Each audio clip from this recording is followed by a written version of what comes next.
Senior Chief Holloway lunged at her with 240 pounds of pure muscle and 15 years of combat experience.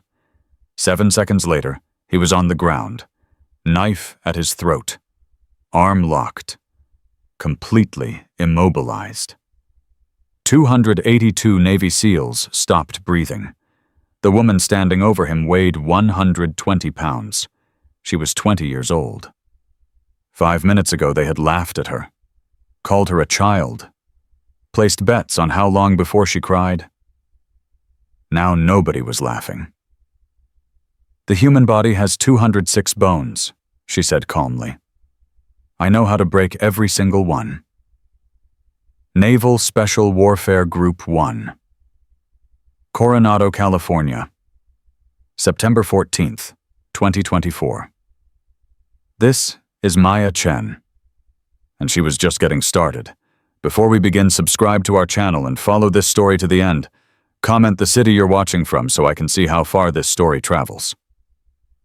The gate guard looked at her ID 3 times. "Ma'am, this says you're authorized for Building 7, Combat Medicine Integration Demonstration." "That's correct." "Ma'am, that building is currently hosting 282 Navy SEALs for advanced defensive training." "I know. I'm the instructor." The guard blinked, looked at the ID again, looked at her face. Back to the ID. Maya Chen waited. She'd been waiting her whole life. A few more seconds didn't matter. "Ma'am, you're 20 years old. 20 and 4 months. Is there a problem with my clearance?" "No, ma'am, it's just—" He stopped himself, handed back the ID. "Building 7 is straight ahead, second left, after the administration block." "I know where it is." She walked through. Didn't look back. Didn't need to see his face to know what expression he was wearing. She'd seen it 1,000 times. Confusion, disbelief. The particular kind of doubt that came from looking at a 5'4", 120-pound young woman and trying to reconcile that image with words like combat and instructor and Navy SEALs. Her boots hit the concrete in steady rhythm. 40-pound medical ruck on her back. No rank insignia visible. No awards displayed. Nothing to announce who she was or why she was here. That was deliberate. Master Chief Thomas Reed watched from his office window on the second floor of the administration building. Coffee in his left hand, phone in his right. The voice on the other end belonged to Admiral Catherine Walsh, commander of Naval Special Warfare Command. "She's through the gate," Reed said. "How does she look?" "Small, young, exactly like she's supposed to look." "Good. Holloway still doesn't know. Nobody knows except you, me, and Lieutenant Morrison, and Morrison won't say a word. He owes her his legs." A pause on the line. "Tom, if this goes wrong, it won't. If Kane realizes why she's really there, he won't realize until it's too late. That's the whole point." Reed set down his coffee, watched Maya Chen disappear around the corner of Building 3. Such a small figure against the massive concrete structures of the base. Such an ordinary-looking young woman walking into an extraordinary situation. "Admiral, I've been doing this for 31 years. I've trained more SEALs than I can count. I've seen combat in 4 different theaters. I've watched men I respected fall apart under pressure, and men I doubted rise to occasions that would have broken anyone else. Your point. My point is that Maya Chen is the single most dangerous person who's ever walked through that gate, and not one of those 282 men has any idea what's about to hit them." Building 7 smelled like sweat and testosterone. Maya pushed through the propped-open door and felt 282 pairs of eyes turn toward her simultaneously. The noise level dropped from loud conversation to confused murmur to absolute silence in approximately 3 seconds. She walked to the front of the room. Didn't hurry. Didn't slow down.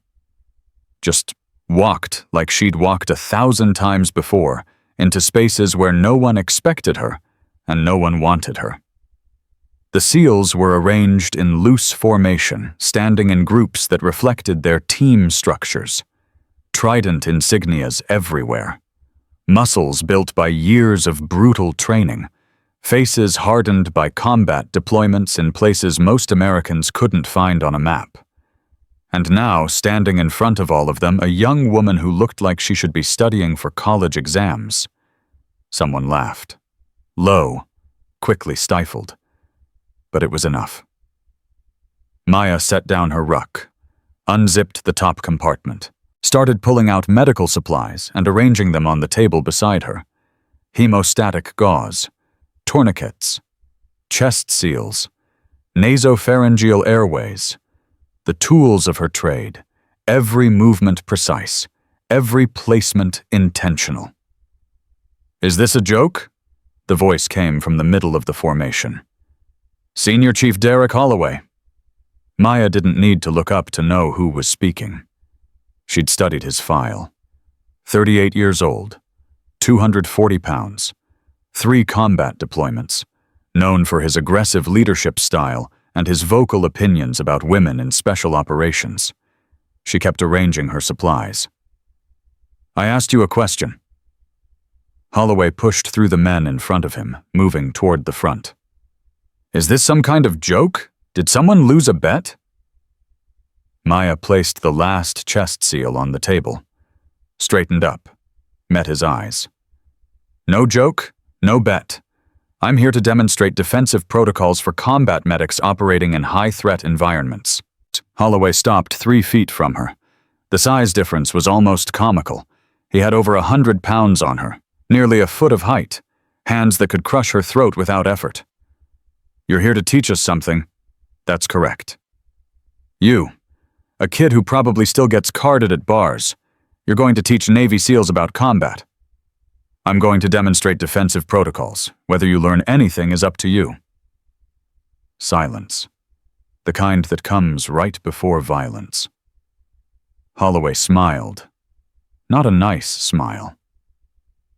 "What's your name, sweetheart?" "Chen." "Chen what? Private Chen recruit. Chen girl scout Chen." More laughter from the formation. Louder this time. Less restrained. "Just Chen, for now." From the back of the room, Captain Victor Kane watched the exchange with growing unease. He'd been stationed at Coronado for 3 months. New assignment after the incident in Mosul.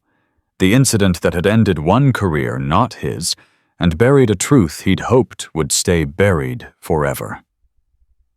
The young woman at the front of the room looked familiar. Something about the way she stood. The way she held herself like someone used to being underestimated. The way her eyes moved, constantly tracking threats, calculating angles, even while Holloway postured in her face. Kane had seen someone stand like that before. In a burning convoy. In the middle of an ambush. While rounds snapped overhead and men screamed and died. No. Impossible. That woman was dead. He'd filed the report himself. Posthumous medal recommendation. Closed case. Closed chapter. Closed conscience. He was seeing ghosts. That's all. Just ghosts. "All right, Chen." Holloway crossed his arms. "Since you're here to teach us, why don't you start by telling us your qualifications? What exactly makes you think you can stand in front of Navy SEALs and tell us anything about combat we don't already know?" Maya tilted her head slightly, considering the question. Or appearing to consider it. "I hold the combat medical badge. So do a lot of people. I'm the youngest recipient since Vietnam." That created a ripple. Men exchanging glances, doing the math. She was 20. Vietnam was over 50 years ago. To break that record meant she'd earned the badge in active combat at 17 or 18 years old. "Bullshit," someone said from the formation. Maya continued as if she hadn't heard. "I've performed surgical interventions under fire on 4 occasions, 3 in Syria, one in Iraq. Combined survival rate of patients under my direct care in combat situations is 94%. Anyone can throw out numbers. I've killed 11 enemy combatants in defensive engagements while providing medical care to wounded personnel. The ripple became a wave. Killing wasn't unusual for SEALs, but combat medics were supposed to heal, not kill. And a 20-year-old woman claiming 11 confirmed kills while simultaneously saving lives, Holloway's smile had faded. You expect us to believe that? I don't expect you to believe anything, Senior Chief. I'm here to demonstrate protocols. Belief is optional. Observation is mandatory. Observation of what exactly? Maya looked around the room slowly, taking in every face, pausing on certain ones, including for just a fraction of a second, Captain Victor Kane in the back row. Kane felt his blood freeze. She knew. Somehow she knew he was here. Somehow she was alive.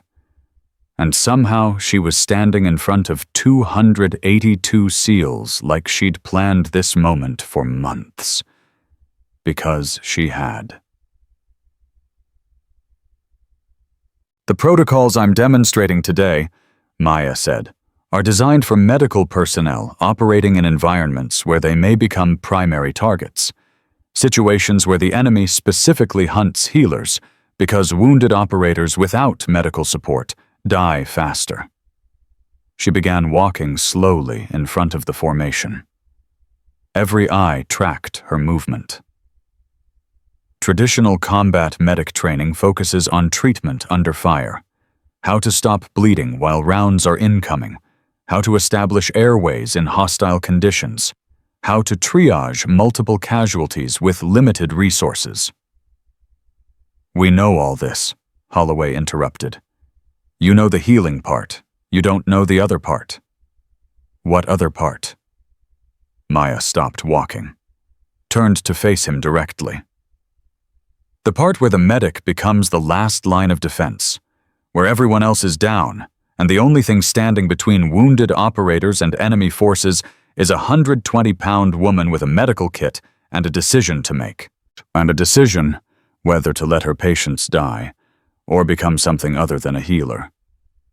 The room had gone completely still. I'm here to show you what that looks like. What happens when a combat medic stops trying to save everyone and starts deciding who deserves to be saved? Maya smiled. It was not a reassuring expression. And I'm going to need a volunteer. Holloway stepped forward immediately. Of course he did. Maya had known he would. Men like him couldn't resist a challenge, especially not from someone they'd already dismissed as inferior. I'll volunteer. Show me what you got, sweetheart. Maya nodded. The scenario is simple. You're an enemy combatant. I'm a combat medic with 3 wounded personnel behind me. You want to reach them. I need to stop you. Stop me, Holloway laughed. Little girl, I've got 100 pounds on you. I've been in hand-to-hand combat with Taliban fighters who trained their whole lives to kill Americans. You think you're going to stop me? I think I'm going to demonstrate the protocol. What happens after that is up to your body. Holloway cracked his knuckles. Fine. Let's do this. I'll try to go easy on... Maya moved. Later, when investigators reviewed the security footage, they would time the sequence at exactly 7 seconds.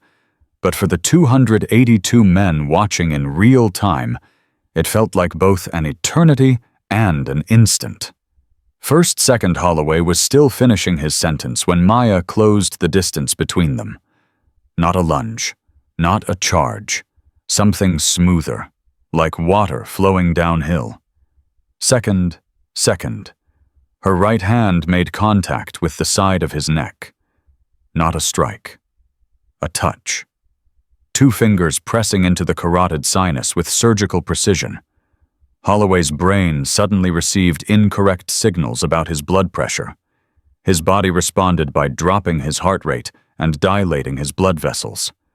Third second, Holloway's legs went weak. Not paralyzed, just suddenly unreliable. He stumbled slightly, tried to catch himself. Fourth second, Maya's left hand shot out in 3 rapid movements, 3 pressure points, the brachial plexus cluster in his right shoulder, the median nerve at his inner elbow, the ulnar nerve at his wrist. His right arm went numb from shoulder to fingertips. Fifth second, Holloway tried to swing with his left arm. Maya wasn't there. She'd moved to his weak side, the side with the compromised arm, the side his fighting instincts told him was protected. Sixth second, a sweep. Not powerful, just perfectly timed. Holloway's already unstable legs crossed themselves. He went down hard on the concrete floor. Seventh second. Maya had his left arm locked. Her knee was on his back. Her free hand had produced a training knife from somewhere no one had seen where, and the blade was pressed against the side of his neck. Contact with the carotid sinus creates a temporary drop in blood pressure, she said calmly. Target becomes disoriented. 3-point nerve strike to the brachial plexus disables the dominant arm. Sweep exploits compromised balance. Ground control follows standard joint manipulation. She released him, stood up, stepped back. Holloway lay on the floor, breathing hard, trying to understand what had just happened to him. In combat, Maya continued, the knife would have severed his carotid artery. Time to unconsciousness 3 seconds. Time to death 90 seconds. All from a medic who weighs 120 pounds. No one laughed. No one whispered. No one made a sound. 282 Navy SEALs stared at the young woman standing calmly over the fallen body of one of their senior operators. And in the back of the room, Captain Victor Kane felt his world beginning to collapse. Get up, Senior Chief. Maya extended her hand. Holloway stared at it for a moment. Then slowly he reached up and let her pull him to his feet. His right arm was still tingling. His pride was worse. What? What the hell was that? Defensive Protocol 7, designed for medical personnel facing physically superior opponents, emphasizes anatomical knowledge over brute strength. You could have killed me. In 7 seconds, yes. But killing you wasn't the objective. The objective was demonstrating that size and strength aren't the only factors in combat effectiveness. Holloway rubbed his neck where she'd pressed on his carotid. Where did you learn that? Maya's expression shifted. Something flickered behind her eyes. A shadow of memory. I learned it the same place I learned everything else, Senior Chief, by being told I didn't belong and having to prove otherwise. She turned back to the formation. Every face wore the same expression now, not contempt, not amusement, not something closer to respect. And for some, something closer to fear. Who's next? 3 more SEALs stepped forward over the next hour. Petty Officer 2nd Class Roberts, 61210. Specialist in close quarters combat. Maya put him down in 11 seconds using a different protocol, this one targeting the vestibular system, disrupting his balance by manipulating pressure points near his ears. Lieutenant Junior Grade Dawson, 5'11", 190, former wrestler with 17 years of grappling experience. Maya let him take her to the ground, then demonstrated how a combat medic could use anatomical knowledge to escape pins and holds that would trap conventionally trained fighters. Chief Petty Officer Martinez, 6'3", 250, the biggest man in the room. Maya didn't fight him at all. Instead, she demonstrated how to evade, redirect, and escape, because sometimes the protocol wasn't about winning. It was about surviving long enough for backup to arrive. Each demonstration was different. Each targeted different weaknesses. Each left the SEALs more unsettled than the last. Because Maya Chen wasn't just showing them techniques. She was showing them a philosophy. A way of thinking about combat that started from disadvantage and turned it into advantage. and every single one of them was beginning to understand why she was really here. Break for 15 minutes. Maya's voice cut through the murmuring that had built up during the demonstrations. Hydrate. Discuss what you've seen. We'll resume with two-person scenarios. The formation dissolved into clusters of men talking in low voices. Maya walked to the side of the room, pulled a water bottle from her ruck, drank slowly. Footsteps approached. Heavy, deliberate. She didn't need to turn around. Captain Kane, she said, I wondered when you'd come talk to me.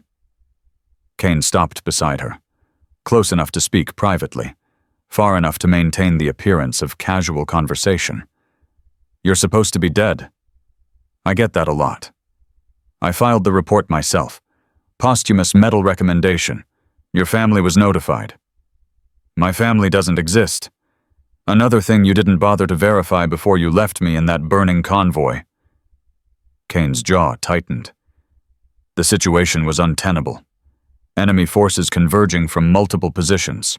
Command ordered immediate withdrawal. Command ordered withdrawal of all surviving personnel. Maya finally turned to look at him. I was surviving, Captain. You just decided I wasn't worth the risk. You were pinned under the vehicle. We couldn't extract you in time. I extracted myself, dislocated my own hip to get free. Then I saved 3 of your men while you were running for the evac point. Kane's face had gone pale. Morrison survived because I performed spinal stabilization for 17 minutes while insurgents tried to overrun our position.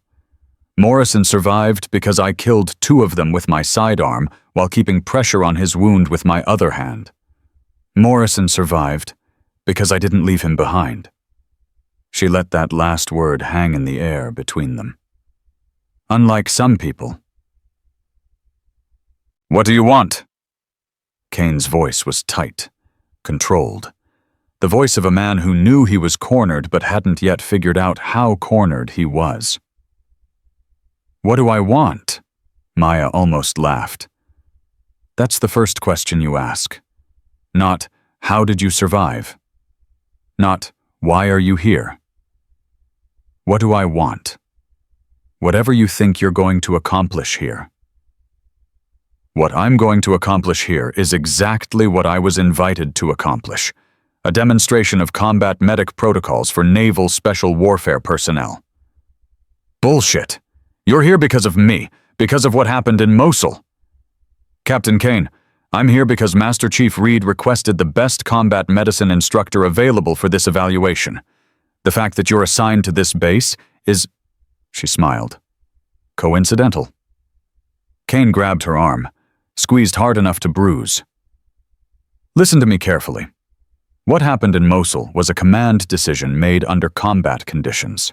If you think you're going to come here and destroy my career over, take your hand off me, Captain, over some personal grudge, you're going to find out that I have friends in this command who will, Captain Kane. Maya's voice dropped to something cold and quiet. You have exactly 2 seconds to remove your hand before I demonstrate Protocol 12. That's the one designed for situations where the threat is wearing a friendly uniform. Their eyes locked. The moment stretched. Kane released her arm. This isn't over, he said. No. Maya agreed. It's not, but it's also not what you think. I'm not here to destroy your career, Captain. I'm here to show 282 SEALs what a combat medic can do. And what about what I did? Maya picked up her water bottle, took another slow drink, set it down. The truth about what you did is going to come out today, but I won't be the one to reveal it. She started walking back toward the center of the room. You will. The afternoon session began with 2-person scenarios. Maya demonstrated how a combat medic could coordinate with an armed operator to establish defensive perimeters around wounded personnel, how to communicate under fire, how to prioritize threats, how to make split-second decisions about who to save and who to let go. The SEALs were engaged now. Actually engaged. Asking questions. Volunteering for scenarios. Treating her with the respect they'd denied her that morning. But Maya kept watching the back of the room. Kept watching Captain Kane. Kept waiting for the moment she'd been planning for 6 months. At 1600 hours, the door to Building 7 opened. Every head turned. A wheelchair rolled through. The man in the wheelchair was young. Late 20s. SEAL trident visible on his uniform. Legs strapped into the chair's supports because they couldn't support themselves. Lieutenant James Morrison, call sign Hawk, the man Maya had saved in Mosul, while Captain Kane ran for extraction. Morrison rolled himself to the front of the room, stopped beside Maya, looked out at the formation. "Afternoon, gentlemen." Murmurs of recognition. Morrison had been a legend in the teams before his injury, one of the best operators in the Pacific Fleet. His spinal trauma in Mosul had ended his field career, but he'd been working rehabilitation for 6 months, and his presence here today was no accident. "Most of you know what happened to me. IED in Mosul, March of this year. I was told I'd never walk again." He paused, looked at Maya. "What you don't know is who kept me alive long enough to hear that prognosis." The room went silent. "The woman standing next to me is the reason I'm here. Not because she saved my life, though she did that, but because she did it after being abandoned by the convoy commander, after being told her life wasn't worth the risk of extraction." Morrison's voice hardened. "She did it while pinned under burning wreckage, with a dislocated hip, while insurgents tried to overrun our position. She killed 2 of them with one hand while keeping pressure on my spine with the other." 282 pairs of eyes shifted to Maya, then to the back of the room, where Captain Kane stood frozen. "The official report says I survived because of favorable field conditions. The official report says Maya Chen died in the attack. The official report says the convoy commander made the right call." Morrison wheeled himself forward. "The official report is a lie, and the man who wrote it is standing in this room." Kane broke, not immediately, not dramatically, just broke. Like a structure that had been carrying too much weight for too long finally giving way. He pushed through the formation, walked toward the front of the room. His face showed everything: fear, guilt, shame, the desperate calculation of a man trying to figure out how to survive exposure. "Lieutenant Morrison." His voice shook. "This is neither the time nor the place for what, sir? For telling the truth. For personal allegations that I have the footage, Captain." Maya's voice cut through like a blade. Kane stopped, turned to her. "What? My tactical camera survived the explosion. 17 minutes of recording. Your voice on the radio saying, 'Leave her. She's not worth the risk.' My voice responding that I had 3 wounded who couldn't move. Your voice saying, 'That's not my problem.'" The room had become a held breath. "I have the recording, Captain. I've had it for 6 months, and I've been waiting for exactly this moment to decide what to do with it." "You're lying." "Am I?" Maya reached into her ruck, pulled out a small device, held it up. "Want me to play it right here in front of everyone?" Kane's face went gray. "Or," Maya continued, "you could tell them yourself, right now. What really happened in Mosul? How you left me to die because you didn't think a combat medic was worth risking your men. How you falsified the after-action report to cover your tracks. How you recommended me for a posthumous medal because dead women can't contradict official records." The SEALs were watching Kane now. All of them. 282 men who had devoted their lives to a code of honor that included never leaving anyone behind. 282 men waiting to hear what their captain had to say. "I made a call." Kane's voice was barely audible. "What was that, Captain?" Morrison asked. "I don't think everyone heard you." "I made a call." Louder now, defensive. "In combat, under pressure, with enemy forces closing in, and a timeline that you left me behind." Maya's voice was calm, almost gentle. "You looked at me pinned under that vehicle, and you decided I wasn't worth saving. Not because extraction was impossible, 3 of your men volunteered to stay and help. You ordered them back to the convoy. You left, and you let me die." "You didn't die." "No, I didn't. And that's the only reason we're having this conversation." She stepped toward him, close enough that only he could hear what she said next. "I'm not going to play the recording, Captain. I'm not going to file charges. I'm not going to end your career." His eyes widened. Confusion. Disbelief. "Why?" "Because ending your career doesn't change anything. It doesn't help the women who come after me. It doesn't fix the system that made you think I was expendable. It doesn't teach anyone anything except that getting caught has consequences." She stepped back. "What happens to you now is up to you. You can lie. You can deny. You can spend the rest of your service looking over your shoulder wondering when the recording will surface. Or," she looked at the formation of SEALs watching them, "or you can tell the truth, right now, to everyone, and let them decide what kind of man you are." Captain Victor Kane stood in front of 282 Navy SEALs and told them what he had done. Every word, every decision, every justification he'd told himself in the 6 months since Mosul. He told them about the fear, the calculation, the moment he'd looked at a young woman trapped under burning wreckage and decided she was less valuable than the time it would take to extract her. He told them about the report he'd falsified, the medal he'd recommended, the family notification he'd authorized for a woman who had no family.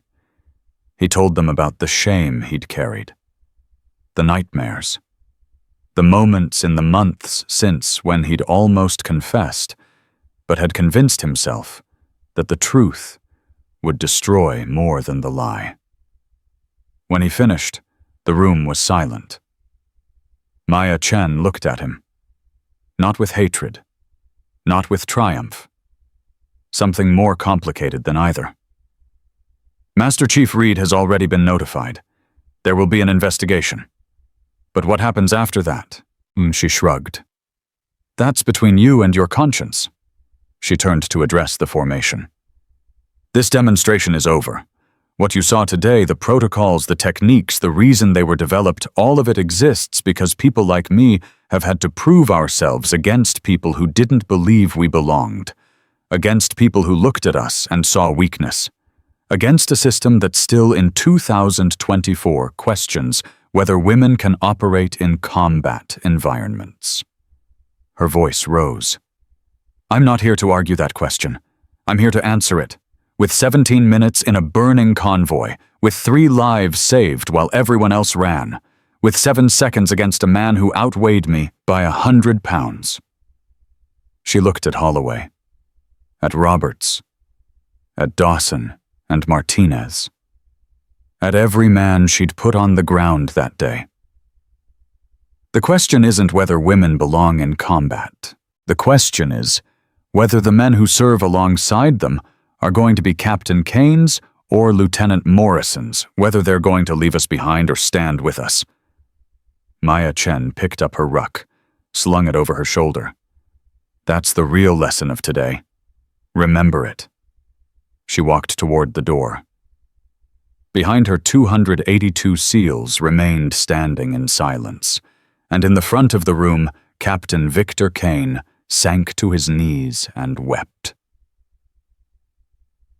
Master Chief Thomas Reed met her outside Building 7. That was one hell of a demonstration. That's what you wanted, isn't it? A demonstration? Reed smiled slightly. I wanted you to show them what they needed to see. I didn't specify the curriculum.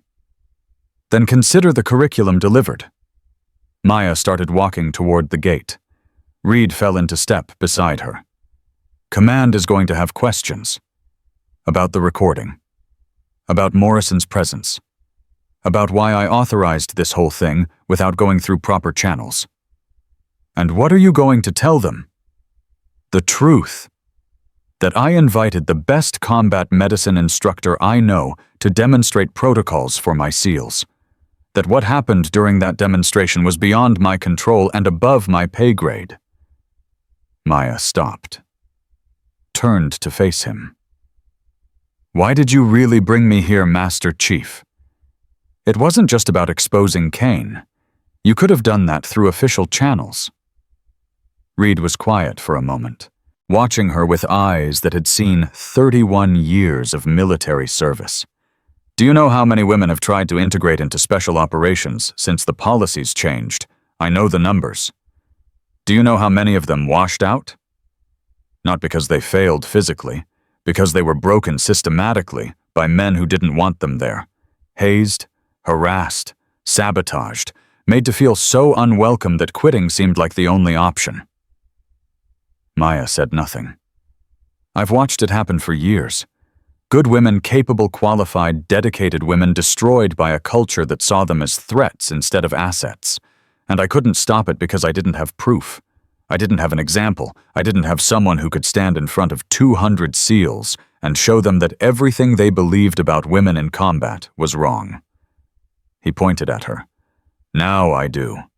And that changes everything. Maya Chen stood at the gate of Naval Special Warfare Group 1 as the sun began to set over the Pacific. Her phone buzzed. Text message from Morrison.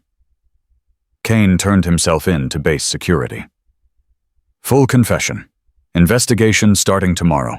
Reed wants to talk to you about a permanent position. She read it twice. Put the phone away. Behind her, the base was quiet. 282 SEALs were processing what they'd witnessed. Some would change. Some wouldn't. But none of them would forget. That was the beginning. Maya shifted the ruck on her shoulder and walked through the gate. She had more work to do. 3 days passed before Master Chief Reed's call came through. Maya was in her temporary quarters on the naval base San Diego when her phone buzzed at 0600. She'd been awake for an hour already, running through the same memories she'd been running through for 6 months. The convoy. The fire. The 17 minutes that had changed everything. Chen, my office, 0800. Bring your service record. The line went dead. Maya stared at the phone for a long moment. Then she started getting ready. She arrived at Reed's office at 0755. His aide waved her through immediately, which meant either very good news or very bad news. In Maya's experience, early meetings rarely fell in between. Reed was standing at his window when she entered. He didn't turn around. Close the door. She closed it. Sit down. She remained standing. Reed finally turned. His face was unreadable. 31 years of military service had taught him how to hide everything behind a mask of professional neutrality. Kane's confession triggered a JAG investigation. They've been reviewing his service record for the past 72 hours. You know what they found? I can guess. Mosul wasn't the first time. Reed's voice was flat. There were 2 other incidents, both involving female personnel. Both involving decisions that conveniently left women in positions where their survival was unlikely. Maya felt something cold settle in her stomach. He did this before. A female helicopter pilot in Afghanistan, 2019. His team was extracted while she was left to evade capture on foot for 3 days. She made it out, but barely. The official report blamed mechanical failure for why the bird couldn't wait. And the second, a female intelligence officer in Syria, 2021. Kane's team pulled out of a compound while she was still inside gathering materials. She was captured, held for 6 weeks before Delta got her out. Reed sat down heavily behind his desk. Both women filed complaints. Both complaints were dismissed. Both women left the service within a year. Why wasn't he stopped? Because he was good at his job.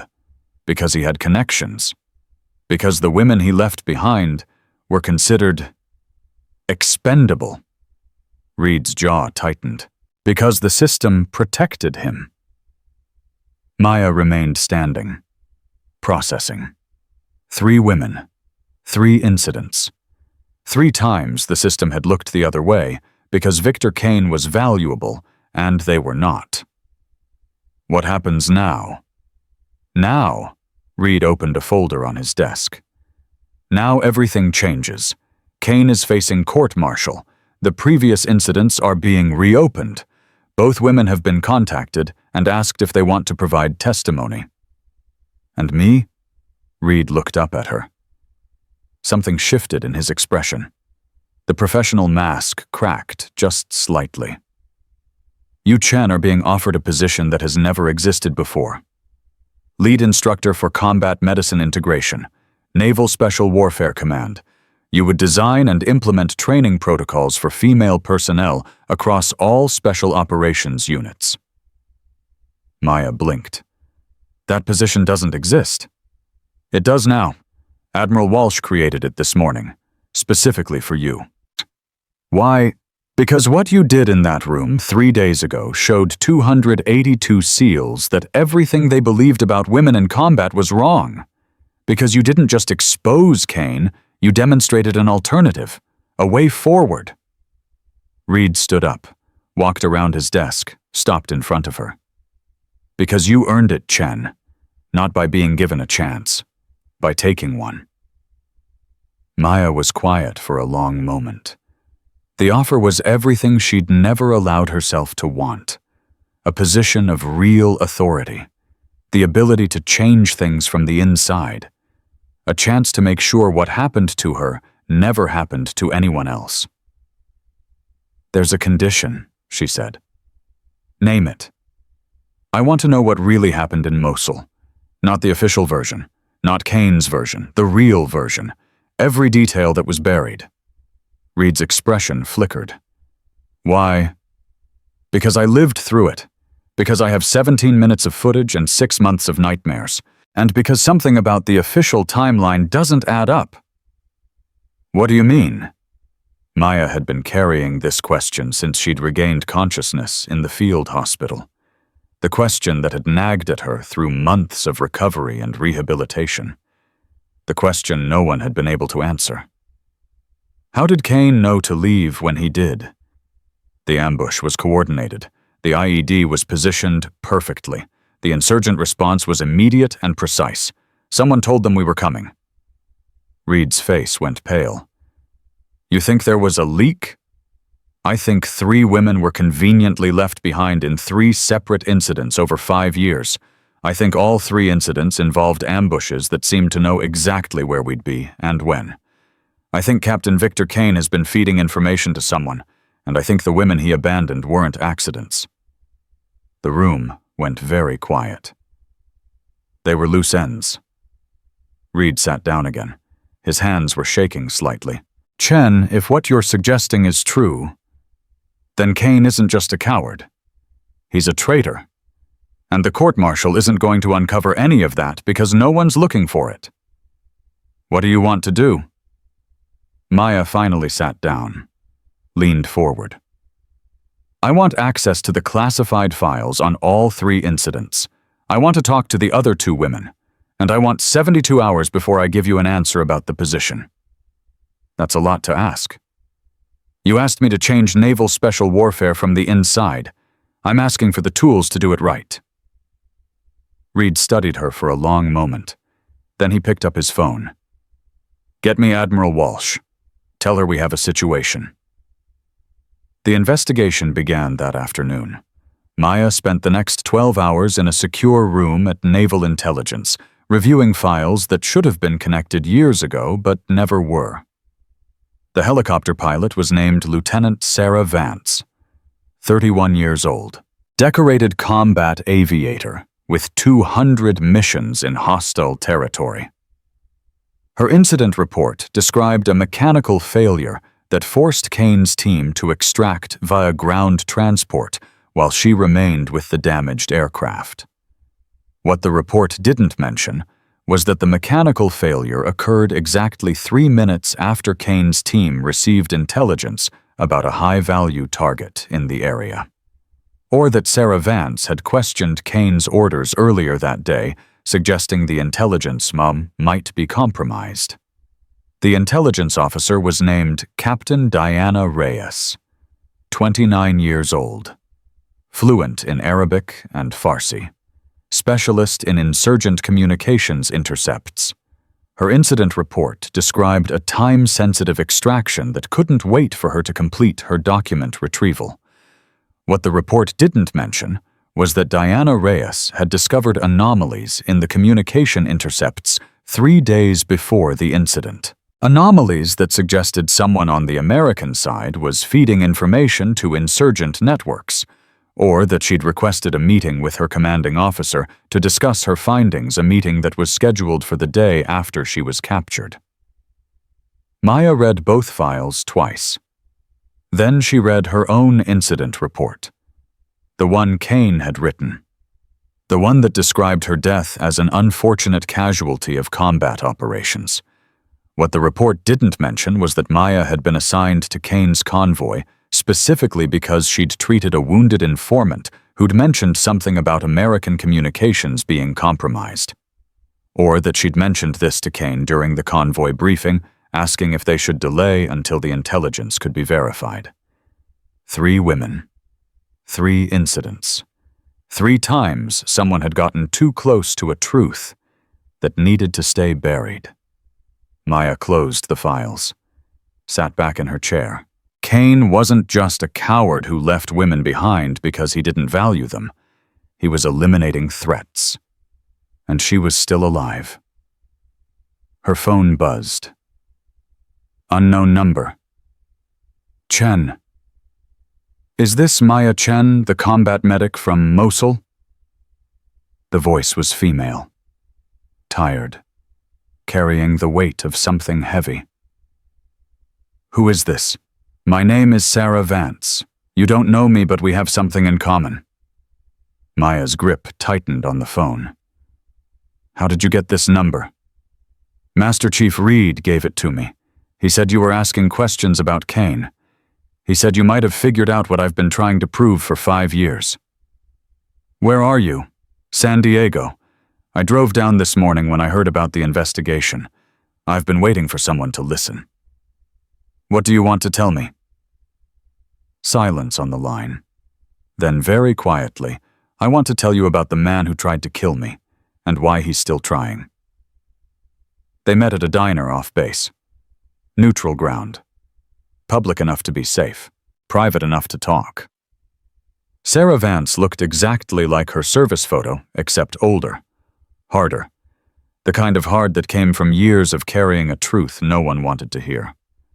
I know what you're thinking, she said, as Maya slid into the booth across from her. I look like hell. You look like someone who's been fighting alone for too long. Sarah laughed. It wasn't a happy sound. That's the most accurate thing anyone said to me in 5 years. The waitress came, coffee for both of them. Black, the universal drink of people who needed to stay sharp. Tell me what happened, Maya said. Sarah wrapped her hands around her mug, stared into the coffee like it held answers. Afghanistan, October 2019. I was flying support for Kane's team. Routine extraction mission. Supposed to be in and out in under an hour. What went wrong? Nothing went wrong. Everything went exactly according to plan. Just not our plan. Sarah looked up. Her eyes were haunted. The ambush was waiting for us. They knew our approach vector. They knew our extraction point. They knew exactly when we'd be most vulnerable. It was like they had our operational brief. Because they did. Sarah nodded slowly.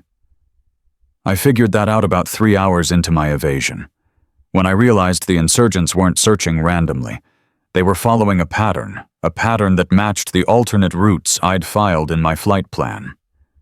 Did you report it? I tried. When I finally made it back to base, I filed a formal complaint alleging that our mission had been compromised by someone with access to classified operational details. I specifically named Kane as a person of interest because he was the only one who had access to both the primary and alternate routes. What happened? The complaint was dismissed. Insufficient evidence. Kane's commanding officer wrote a letter commending his decisive leadership under fire and recommending him for a Bronze Star.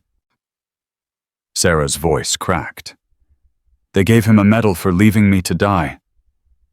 Maya reached across the table, took Sarah's hand. He's not getting any more medals. I promise you that. The second call came that night. Maya was back in her quarters trying to process everything Sarah had told her when her phone rang again. Different unknown number. Chen. My name is Diana Reyes. I understand you've been asking about Victor Kane. Maya sat up straight. Captain Reyes, I read your file today. Then you know what he did to me. I know what the official record says. I'm more interested in what it doesn't say. A pause. Diana's voice was steadier than Sarah's. Controlled. The voice of someone who'd had years to process her trauma and turn it into cold, hard purpose.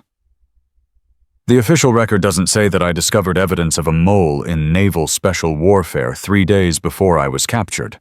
It doesn't say that I tried to warn my commanding officer and was told to wait until the mission was complete. It doesn't say that Victor Kane personally volunteered to lead the extraction team that left me behind. How did you survive?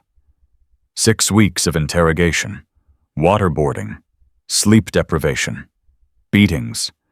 They wanted to know what I'd discovered about the compromised communications. I gave them nothing.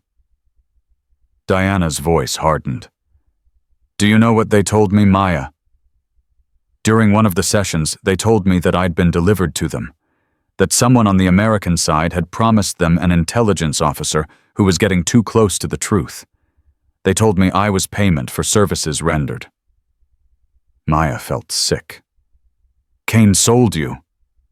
Kane sold all of us. Sarah, me, you, anyone who got too close to whatever operation he's been running. We weren't just collateral damage. We were currency. Do you have proof? I have 6 weeks of memories I'd rather forget. I have patterns that no one in official channels wanted to see. I have 5 years of watching the man who tried to kill me get promoted while I was medically retired for psychological issues.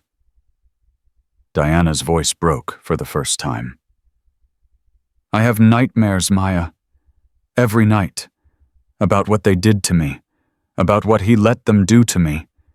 And until 3 days ago, I had nothing. No one who believed me. No one who was willing to look at the evidence and see what I saw. What changed 3 days ago? You did. You stood in front of 200 SEALs and made Victor Kane confess. You proved that it was possible to fight back and win. Maya closed her eyes. 3 women. 3 lives destroyed.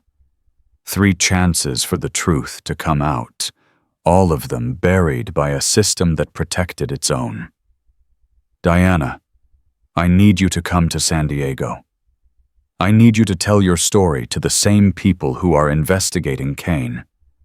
I need you to help me prove that what he did wasn't just cowardice. It was treason. Will they listen? They're going to listen, because this time we're not going to give them a choice. The meeting happened 2 days later. Admiral Catherine Walsh, Master Chief Thomas Reed, Maya Chen, Sarah Vance, Diana Reyes, Lieutenant James Morrison. All of them gathered in a secure conference room at Naval Special Warfare Command, surrounded by files and photographs and evidence that should have condemned Victor Kane years ago. Admiral Walsh listened to each woman's testimony without interruption. When they finished, She was quiet for a long moment. "You're telling me that Captain Kane has been operating as a foreign asset for at least 5 years. That he's been deliberately targeting female personnel who discovered evidence of his activities. That the Navy has not only failed to stop him, but has actively promoted him." "Yes, ma'am," Maya said. "Do you understand what it would mean if this were true? The implications for operational security, the damage to every mission he's ever been part of." "I understand. That's why I'm bringing it to you instead of going public." Walsh stood up, walked to the window, stared out at the base she commanded. "I've known Victor Kane for 15 years. I recommended him for his current position. I wrote letters of support for his promotions. I defended him when complaints were filed." She turned back to face them. "If what you're telling me is true, I've been protecting a traitor. I've been enabling someone who sold American personnel to our enemies. I've been complicit in everything he's done." "You didn't know," Sarah said quietly. "I should have known. The pattern was there. The complaints were filed. The evidence existed. I just didn't want to see it because seeing it would mean admitting I was wrong about someone I trusted." Walsh sat down heavily. "What do you want me to do?" Maya leaned forward. "We want you to expand the investigation, not just into Kane's treatment of female personnel, into his communications, his finances, his contacts, everything. That would require authorization from CNO, possibly SecNav." "Then get it." Walsh's eyes widened slightly. No one spoke to an admiral like that. But Maya wasn't backing down. "Admiral, 3 women in this room were nearly killed by a man you trusted. One of them spent 6 weeks being tortured because of him. Another spent 3 days evading capture alone in hostile territory. I performed surgery on myself to escape a burning convoy while he ran." Maya stood up. "We're not asking for favors. We're not asking for special treatment. We're asking you to do your job. Protect the people under your command. Stop the ones who threaten them, especially when those threats wear American uniforms." The room was silent. Walsh looked at each woman in turn. Sarah with her haunted eyes and trembling hands. Diana with her controlled rage and careful composure. Maya young and fierce and absolutely refusing to be dismissed. "You know what you're asking me to risk. I know what we've already lost. I know what we'll keep losing if nothing changes." Walsh was quiet for a long moment. Then she picked up her phone. "Get me the Chief of Naval Operations. Tell him Admiral Walsh needs to discuss a matter of urgent national security." She looked at Maya. "You just started a war, Chen. I hope you're ready to finish it." Maya didn't blink. "I've been ready for 6 months." The next 48 hours moved faster than Maya thought possible. CNO authorized the expanded investigation. A team from Naval Criminal Investigative Service descended on the base, seizing Kane's computers, phones, and personal effects. Financial records were subpoenaed. Communication logs were analyzed. Every mission Kane had ever led was being re-examined for signs of compromise. And in a holding cell at the base brig, Victor Kane sat alone, watching his entire world collapse. Maya visited him on the 2nd day. She didn't know why. Maybe she needed to see him broken the way she'd been broken. Maybe she needed to understand how someone who wore the same uniform she did could sell out his own people. Maybe she just needed to look in his eyes and see if there was anything human left.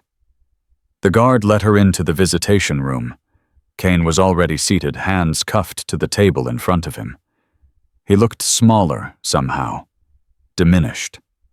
Like the power he'd wielded had been a kind of armor, and without it, he was just a man.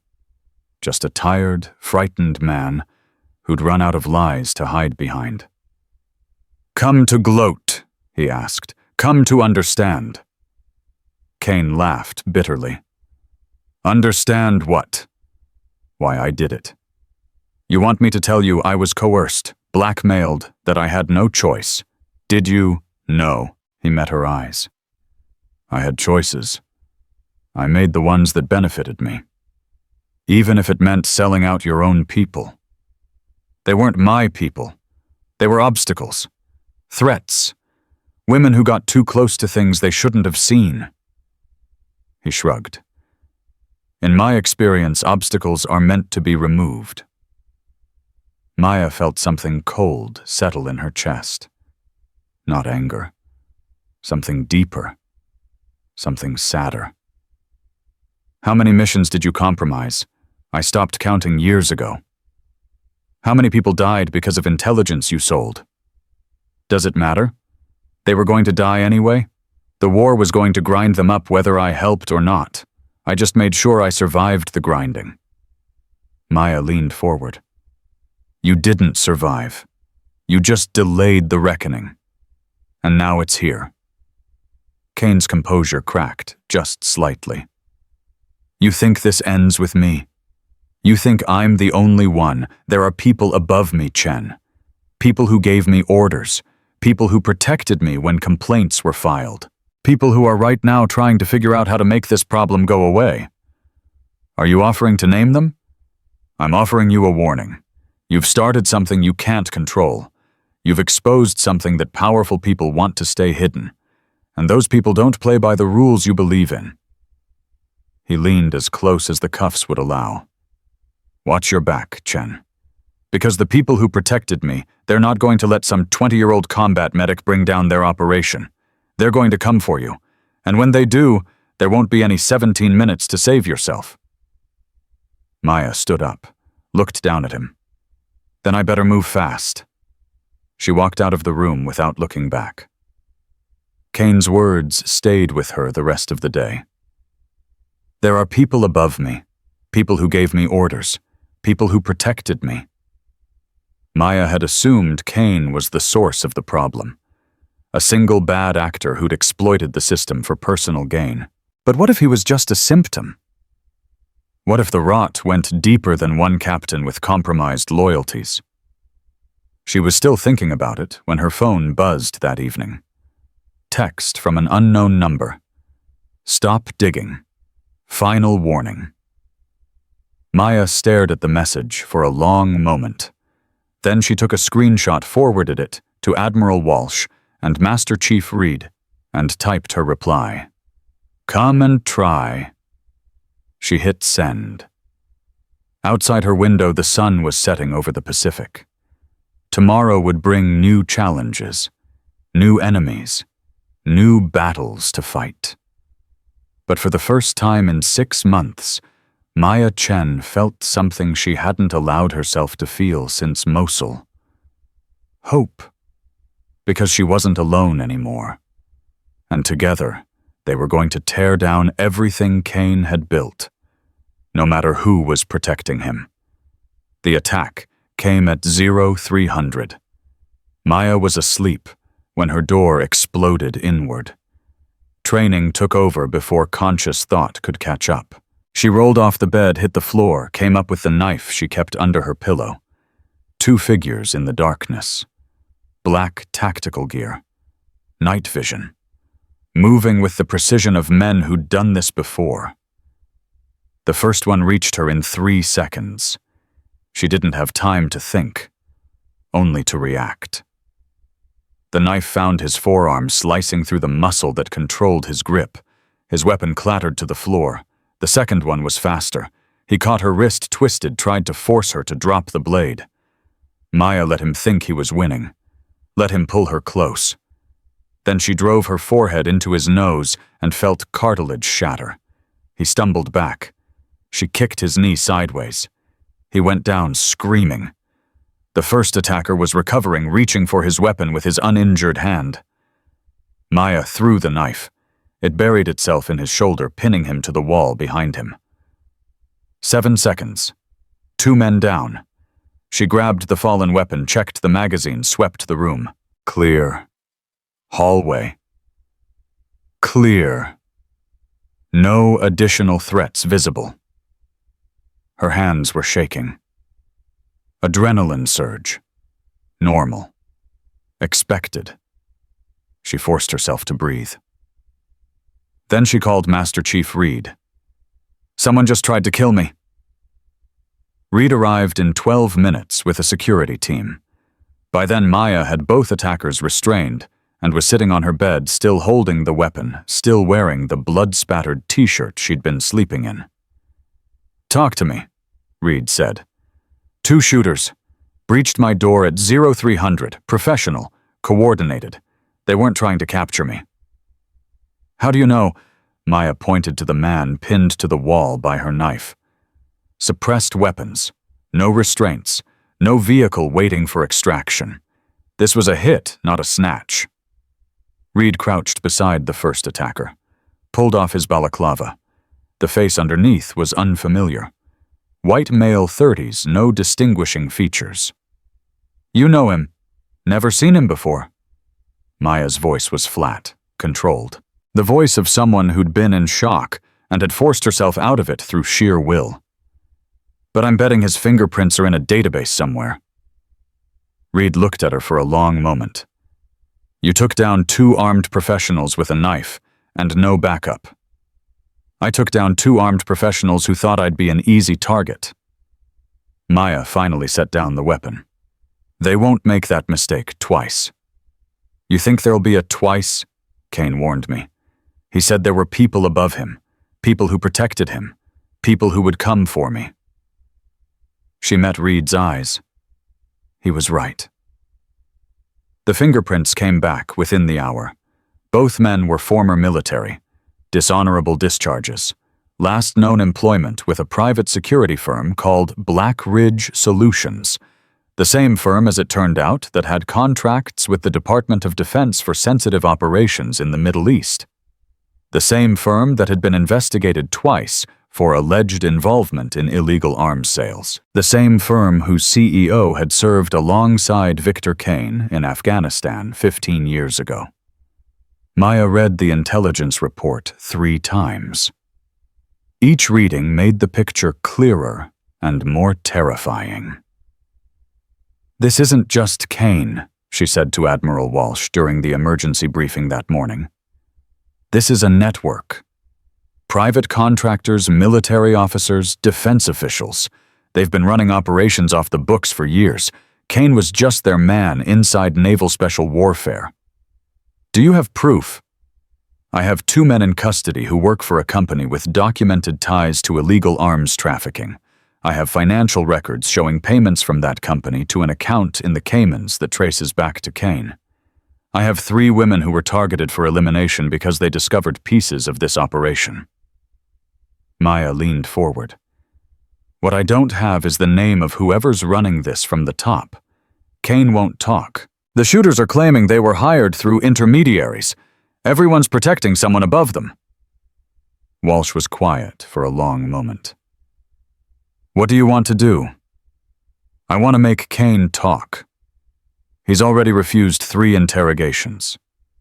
He refused interrogations from people he doesn't fear. He hasn't refused me." The brig was cold. Intentionally so.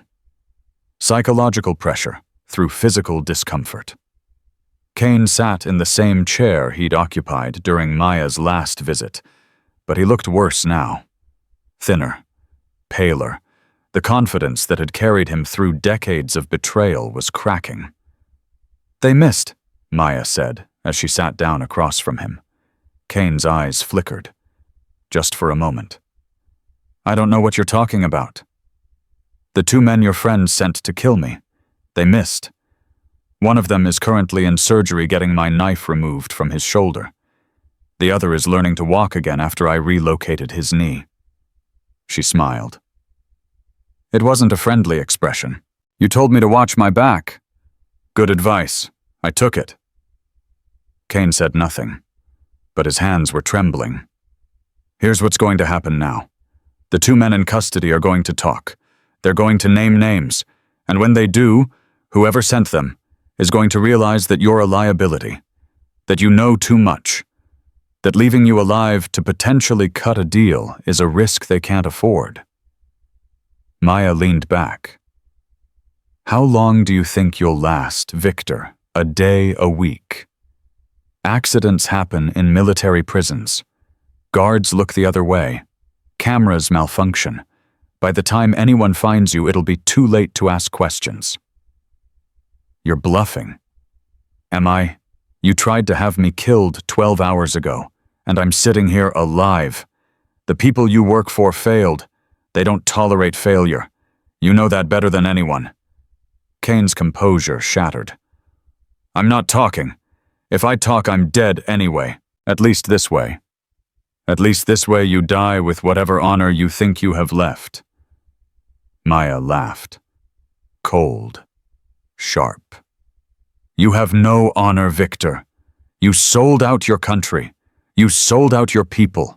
You tried to kill 3 women because they got too close to the truth. Whatever happens to you now is exactly what you deserve. She stood up, started walking toward the door. Wait. Maya stopped, didn't turn around. If I give you a name, Kane said slowly, what do I get? You get to live long enough to testify. After that, you get whatever the court decides. That's not enough. It's all you're going to get. Now Maya turned. You don't have leverage anymore, Victor.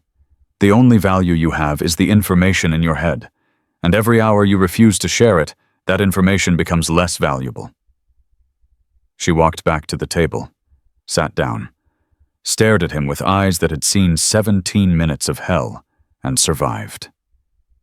One name. That's all I'm asking. Give me the person at the top of this operation and I'll make sure you're alive long enough to see them fall. Kane was quiet for a very long time. Then he said a name. And everything Maya thought she knew about this conspiracy shattered. Say that again. Rear Admiral Marcus Webb. Kane's voice was barely a whisper. He runs the whole thing, has for 20 years. The private contractors, the arms deals, the intelligence sales. All of it flows through him. Maya felt the room spin slightly. Rear Admiral Marcus Webb, Deputy Commander of Naval Special Warfare Command. The man who had written Kane's performance evaluations. The man who had dismissed the complaints filed by Sarah Vance and Diana Reyes. The man who had been Admiral Walsh's mentor for 15 years. You're lying. Why would I lie? You just convinced me I'm dead if I don't talk. Webb is my only card left to play. Admiral Webb has 30 years of distinguished service. He's been decorated by 3 presidents. He's been running black operations since Desert Storm. Kane's eyes were hollow. I know because I've been working for him since Afghanistan. He recruited me, trained me, protected me. He's the reason I got promoted instead of court-martialed after every complaint. Maya's mind was racing. If Kane was telling the truth, this wasn't just a network of corrupt contractors and compromised officers. This was rot at the highest levels of naval special warfare. A senior admiral who had spent decades building an empire of betrayal inside the institution he was supposed to serve. Proof. Give me proof. There's a server, classified. Webb's personal records. It contains everything. Mission reports, financial transactions, communication logs, the names of everyone he's ever worked with. Where? His office. Naval Amphibious Base.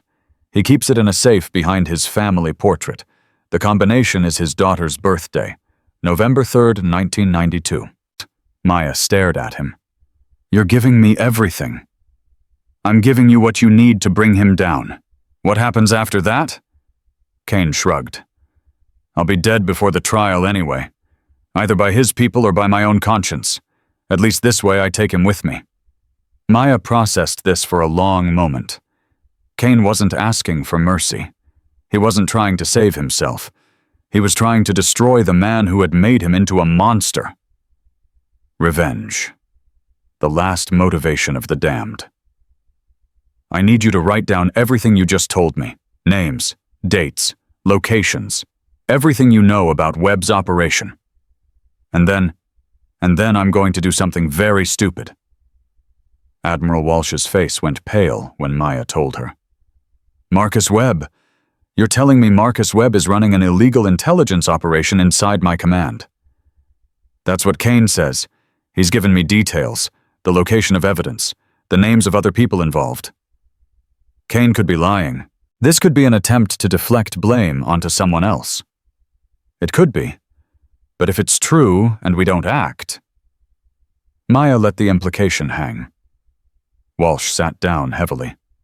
Her hands were shaking. "I've known Marcus for 20 years. He was at my wedding. He helped me get my first command. He recommended me for this position. Which means he's had access to everything. Every operation. Every personnel decision.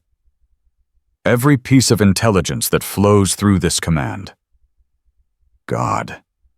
Walsh pressed her hands against her face. If this is true, how many missions were compromised? How many people died because of him? We won't know until we find that server. Walsh looked up. "You want to search a rear admiral's office based on the testimony of a man facing treason charges. I want to search a rear admiral's office based on the testimony of a man who has nothing left to lose. Kane knows he's finished. He's not trying to save himself. He's trying to burn down the empire that created him.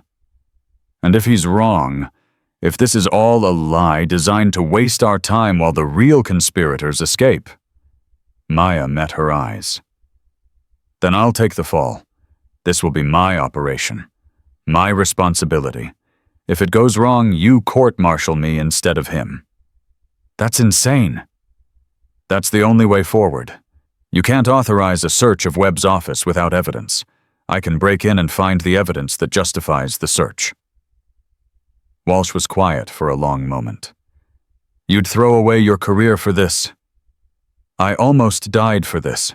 Twice. My career is the least of what I'm willing to sacrifice." The silence stretched. 2300 hours, Walsh finally said. "Webb will be at a reception at the officers' club. His office will be empty for at least 2 hours. You'll have a window. I'll need access codes. I'll make sure the security system experiences a temporary malfunction. And if I get caught..."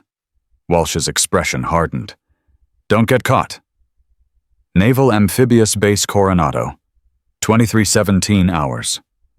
Maya moved through the corridors like a ghost. Black tactical gear. No identification. The skills she'd learned in combat medicine, moving quietly, quickly, invisibly served her now in ways she'd never anticipated. Webb's office was on the 3rd floor of the administrative building. 2 guards at the main entrance, none on the upper floors. Security cameras that, according to Walsh's promise, were experiencing technical difficulties. She reached the office door at 23:22, picked the lock in 45 seconds, slipped inside. The portrait was where Kane said it would be. A family photo. Webb with his wife and daughter at some formal event. Happy smiles hiding decades of betrayal. Maya moved the portrait aside, found the safe, entered the combination. The door clicked open. Inside a server drive, a stack of folders, 3 burner phones, and a pistol with a suppressor attached. Maya photographed everything before touching it. Then she pulled out the server drive and connected it to a portable terminal she'd brought with her. The files were encrypted. But the encryption was military standard. And military standard meant military vulnerabilities. It took her 12 minutes to crack the first layer. What she found made her blood run cold. 23 years of records.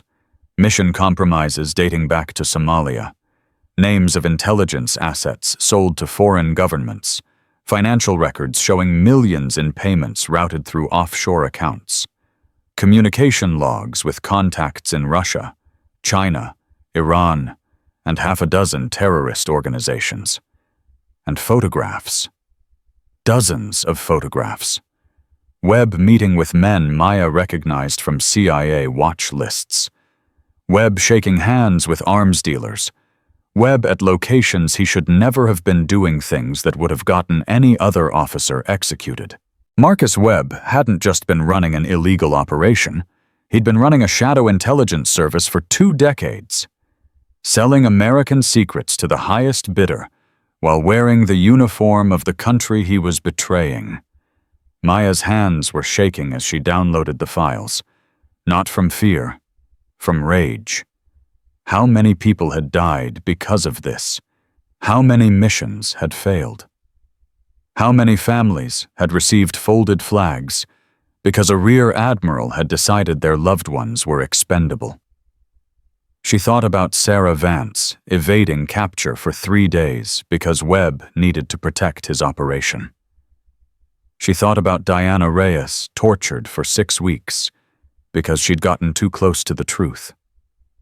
She thought about herself bleeding and broken in a burning convoy while Victor Kane ran. All of it led back to this office, to this man, to this server full of evidence that would bring down not just one traitor, but an entire network of them. The download finished at 23:41. Maya disconnected the terminal, put everything back exactly as she'd found it, closed the safe, replaced the portrait. She was reaching for the door when she heard footsteps in the corridor. Heavy, deliberate, coming closer. No time to hide, no time to escape. Maya pressed herself against the wall beside the door, drew the knife she'd retrieved from her quarters, and waited. The door opened. Rear Admiral Marcus Webb stepped into his office and stopped. "I know you're here," he said quietly. "I can smell the adrenaline." Maya didn't move, didn't breathe. Webb walked to his desk, sat down, faced the door. "You can come out now, Ms. Chen. I've been expecting you." Slowly, Maya stepped out of the shadows. The knife was still in her hand. Her other hand held the terminal with the downloaded files. Webb looked at her with an expression that was almost admiring. "Kane talked. Of course he did. The man was always weak. I should have eliminated him years ago, but he was useful." He gestured at the chair across from his desk. "Please, sit." "I'd rather stand." "Suit yourself." Webb's eyes moved to the terminal. "You've downloaded my files. All of them, I assume. 23 years of work. My legacy, such as it is." "Your legacy is treason." "My legacy is survival. Do you have any idea what it costs to run a military like ours?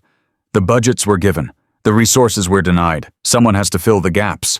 Someone has to make sure our people have what they need even when Congress refuses to provide it. You sold intelligence to foreign governments. I traded intelligence for resources. There's a difference. You got people killed. People die in war, Ms. Chen. You know that better than most. The question isn't whether people die.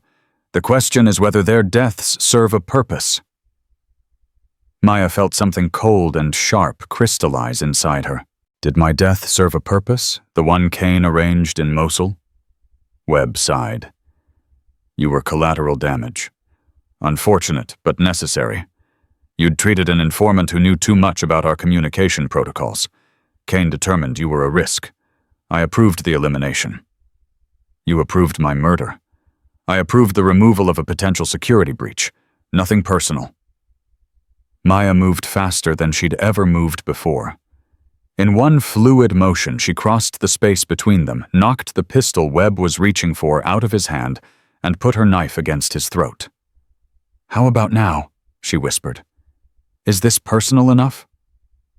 Webb didn't flinch, didn't show any fear, just looked at her with those cold, calculating eyes. "You won't kill me.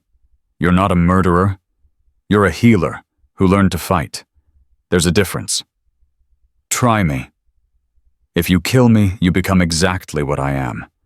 Someone who decides who lives and who dies based on convenience. Is that what you want?" The knife pressed harder.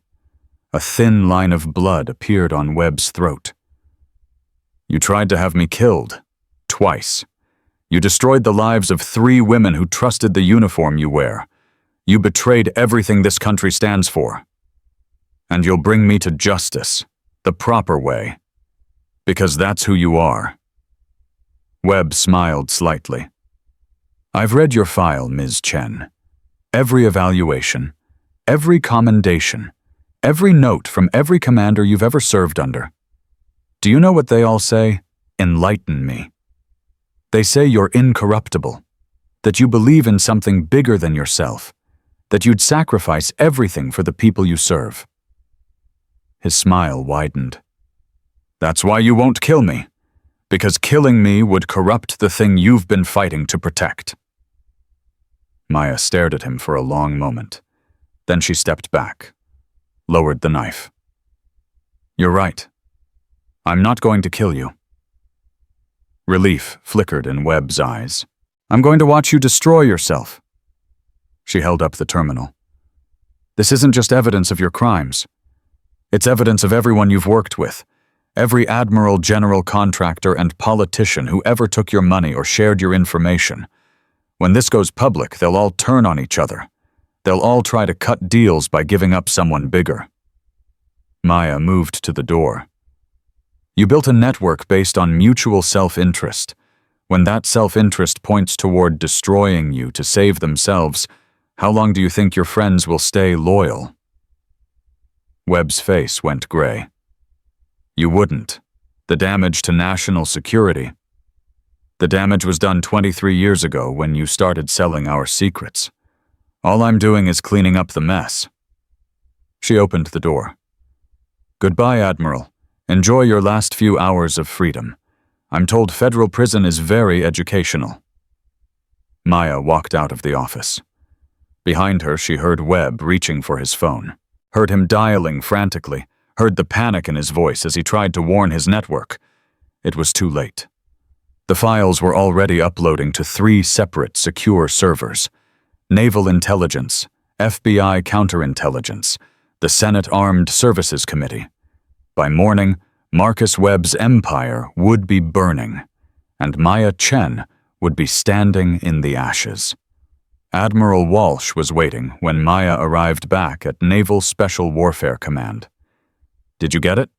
Maya handed her the terminal. "Everything. 23 years of treason. Names, dates, operations, financial records. It's all there." Walsh's hands trembled as she took the device. "Webb? Knows I have it. He's probably making calls right now trying to warn his network. Should we arrest him immediately?" "No." Maya shook her head. "Let him make the calls. Let him warn everyone. It'll give us a record of everyone in his network, a map of the entire conspiracy." Walsh stared at her. "That's actually brilliant. I learned from the best. 17 minutes in a burning convoy teaches you to think several moves ahead." Walsh was quiet for a moment. Then she did something unexpected. She saluted. "Whatever happens next, Chen, I want you to know something. You're the most remarkable officer I've ever served with. And I've served with some remarkable people." Maya returned the salute. "Thank you, Admiral. But we're not done yet. What else is there? The women who came before me, Sarah Vance, Diana Reyes. They deserve to know it's over. They deserve to see the man who tried to destroy them brought to justice." Walsh nodded slowly. "Make the calls. Tell them it's done." Maya pulled out her phone. The first call went to Sarah. "It's over," Maya said when she answered. "We got him. We got all of them." Silence on the line. Then very quietly, the sound of crying. "Sarah, are you okay?" "I'm fine, I'm just..." A shaky breath. 5 years. 5 years I've been waiting to hear someone say those words. 5 years of being told I was paranoid, delusional, making things up. You weren't making anything up. You were right about everything. I know, but hearing you say it..." Sarah's voice broke completely. "Thank you, Maya. Thank you for believing us." The second call went to Diana. "Webb's going down," Maya told her. Him and everyone he worked with. The evidence is already with Naval Intelligence and the FBI. Diana was quiet for a long moment. When she spoke, her voice was steady, controlled. The voice of someone who had learned to survive by hiding everything she felt. What about Kane? He talked, gave us everything. He'll spend the rest of his life in prison, but at least he did one decent thing at the end. That doesn't make up for what he did to us. No, it doesn't. But it means something. It means we won. Another long pause. I never thought I'd hear anyone say that, Diana finally said. I never thought we'd actually win. We won because we didn't give up. Because we found each other. Because we refused to let them silence us. What happens now? Maya looked out the window at the naval base, at the place where she'd been dismissed and underestimated and nearly killed, at the place where she'd changed everything. Now we build something better. Now we make sure this never happens again. 24 hours later, the arrests began. Rear Admiral Marcus Webb was taken into custody at 0600, charged with treason, espionage, and conspiracy to commit murder.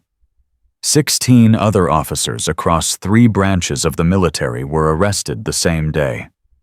23 civilian contractors. Defense Department officials. The network Webb had built over 2 decades collapsed in a single day. And at the center of it all, refusing interviews and deflecting credit, was a 20-year-old combat medic who had survived 17 minutes in hell and used that survival to bring down an empire. Maya watched the news coverage from Admiral Walsh's office. "They're calling you a hero," Walsh said. "I'm not a hero. I'm just someone who refused to stay dead." Walsh smiled slightly. "Same thing in my experience." Maya's phone buzzed. Text from Sarah Vance, watching the news. "Can't stop crying. Thank you for everything." Another buzz. Diana Reyes. Webb just got perp-walked past a crowd of reporters. He looked terrified. "Best thing I've seen in years." A third buzz. Lieutenant James Morrison. "You did it, Chen. You actually did it." "Drinks are on me, forever." Maya put away her phone, looked at Admiral Walsh. "What happens to me now?" "Now," Walsh slid a folder across her desk. "Now you take the position I offered you. Lead instructor for combat medicine integration. You design the program. You choose the curriculum. You train the next generation of women who want to serve in special operations." Maya opened the folder, read the terms, read the authority she was being given. "This is more than I asked for. This is exactly what you earned. You didn't just expose a conspiracy, Chen. You showed everyone what's possible when someone refuses to accept the limits they've been given." Walsh stood up, extended her hand.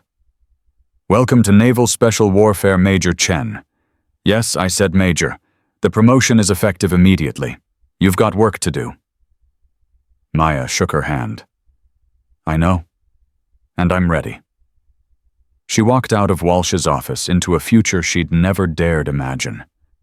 Behind her, the old world was burning. Ahead of her, something new was being born. The first class arrived on a Monday morning in October. 18 women, ages ranging from 22 to 34, all of them qualified for special operations support roles. All of them told at some point in their careers that they didn't belong. Maya stood at the front of the training facility that had been renamed in the aftermath of the Webb scandal. The Chen Combat Medicine Integration Center. She'd argued against the name. Lost the argument. Admiral Walsh had insisted. "Your names are not important to me," Maya said as the women formed up. "Your ranks are not important. Your backgrounds, your connections, your reasons for being here, none of that matters." She walked slowly in front of the formation. What matters is what you do in the next 12 weeks. What matters is whether you have what it takes to operate in environments where everyone around you believes you will fail. What matters is your willingness to prove them wrong. A hand went up near the back. Maya nodded. Ma'am, is it true you took down 2 Navy SEALs in under 10 seconds during a demonstration? 7 seconds for one, 11 for another. But counting seconds isn't the point. What is the point? Maya stopped walking, met the young woman's eyes. The point is that I was underestimated. Every woman in this room has been underestimated.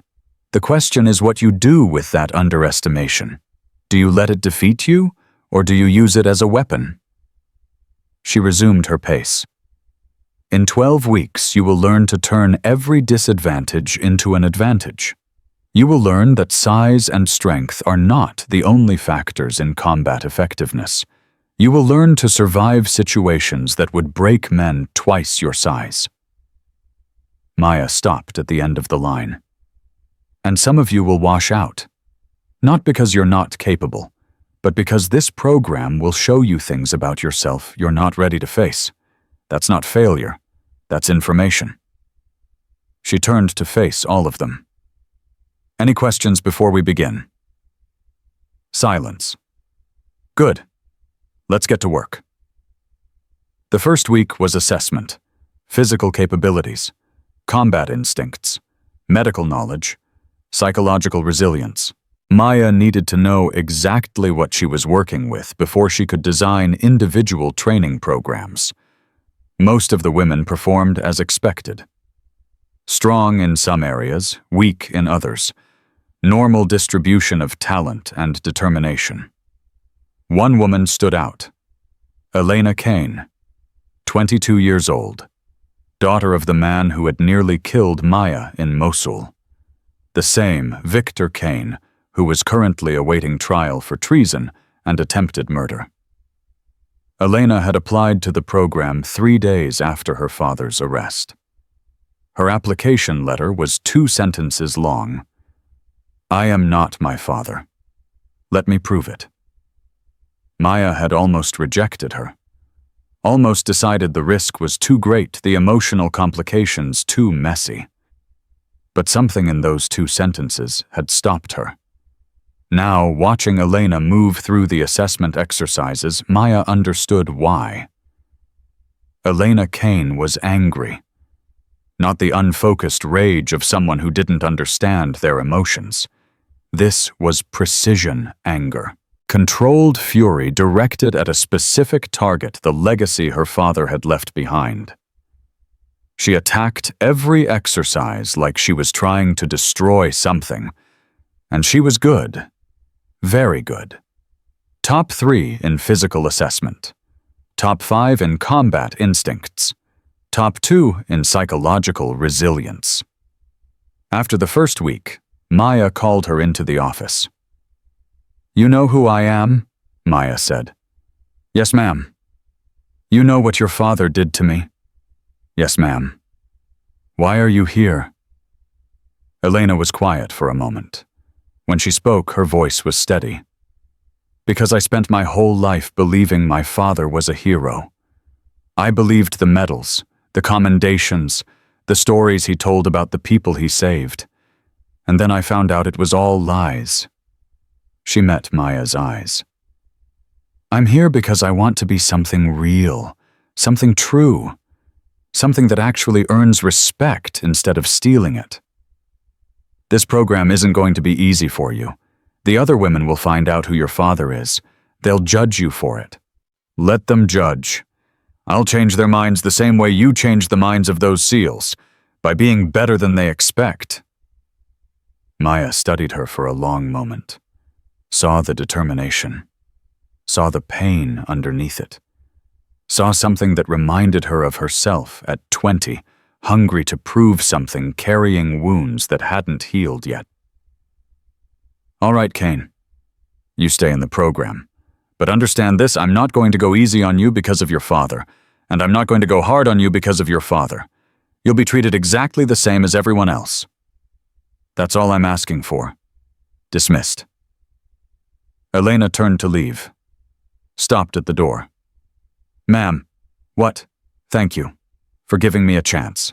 Don't thank me yet. You haven't survived week 2. The nightmares started in week 3. Maya had been expecting them. The stress of running the program, the constant reminders of what she'd survived, the presence of Victor Kane's daughter, all of it was stirring up memories she'd spent months trying to bury. The convoy, the fire, the 17 minutes. She woke at 0300, drenched in sweat, heart-pounding hands, reaching for a weapon that wasn't there. The room was dark and quiet, but in her mind, she was still in Mosul, still pinned under burning wreckage, still making the choice to dislocate her own hip, because the alternative was dying. She got up, splashed water on her face, stared at herself in the mirror. 20 years old, major in the United States Navy, youngest woman to hold her position in the history of special operations, and falling apart inside. She didn't go back to sleep. Instead, she went to the training facility and ran. 5 miles, 10 miles, 15 miles, until her legs gave out and her lungs burned and the memories finally mercifully stopped screaming. Sarah Vance found her at 0600 collapsed against the wall of the running track. "You look like hell," Sarah said. "I feel like hell." Sarah sat down beside her. In the 3 weeks since the arrests, she'd become something Maya hadn't expected a friend. Someone who understood what it felt like to survive something that should have killed you. Nightmares.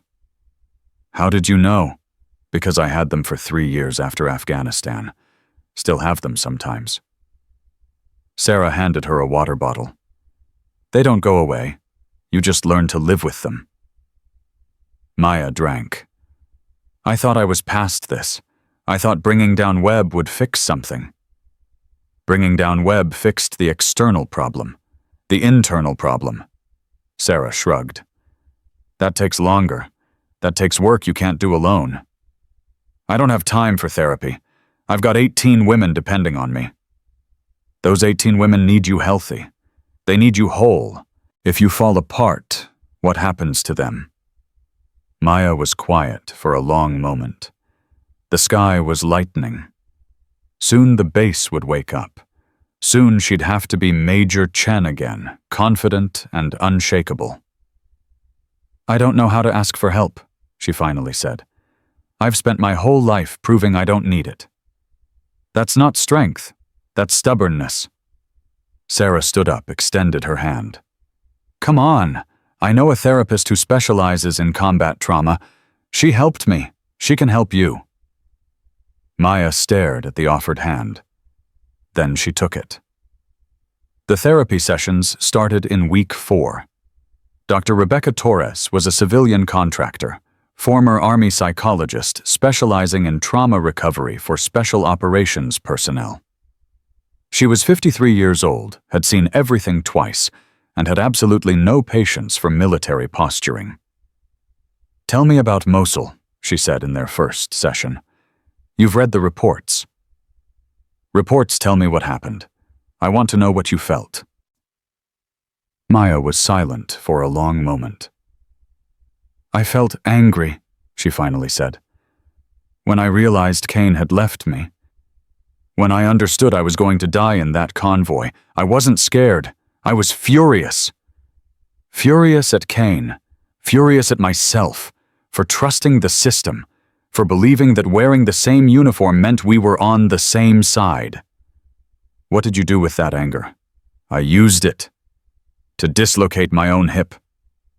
To save those 3 SEALs. To survive long enough to get revenge."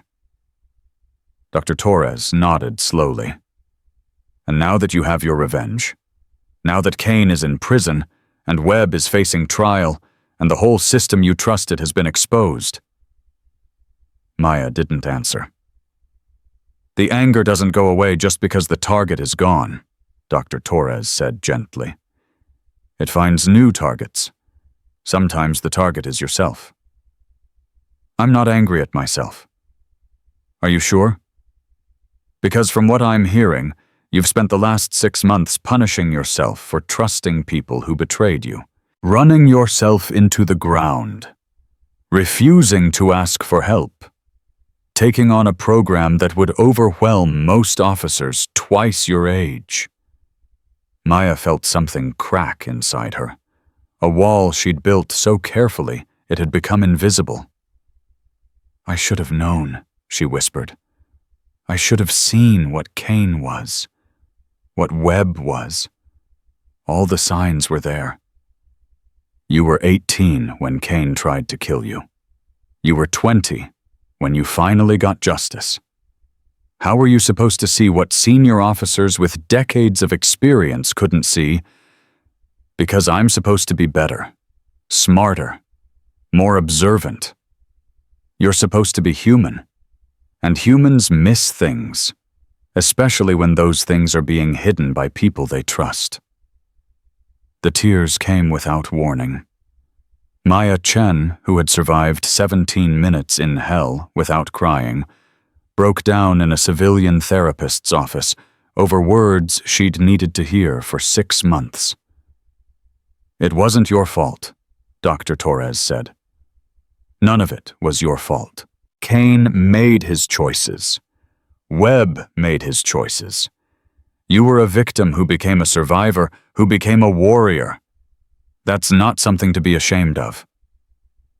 Maya wiped her eyes, tried to pull herself back together. How do I stop feeling like this? How do I lead those women when I can barely hold myself together? You don't stop feeling.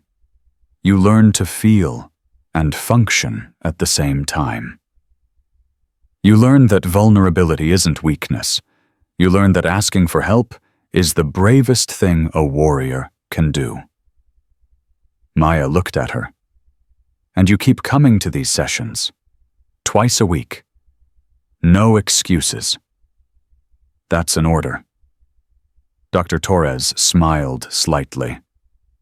That's a prescription, from someone who's been where you are and knows the way out.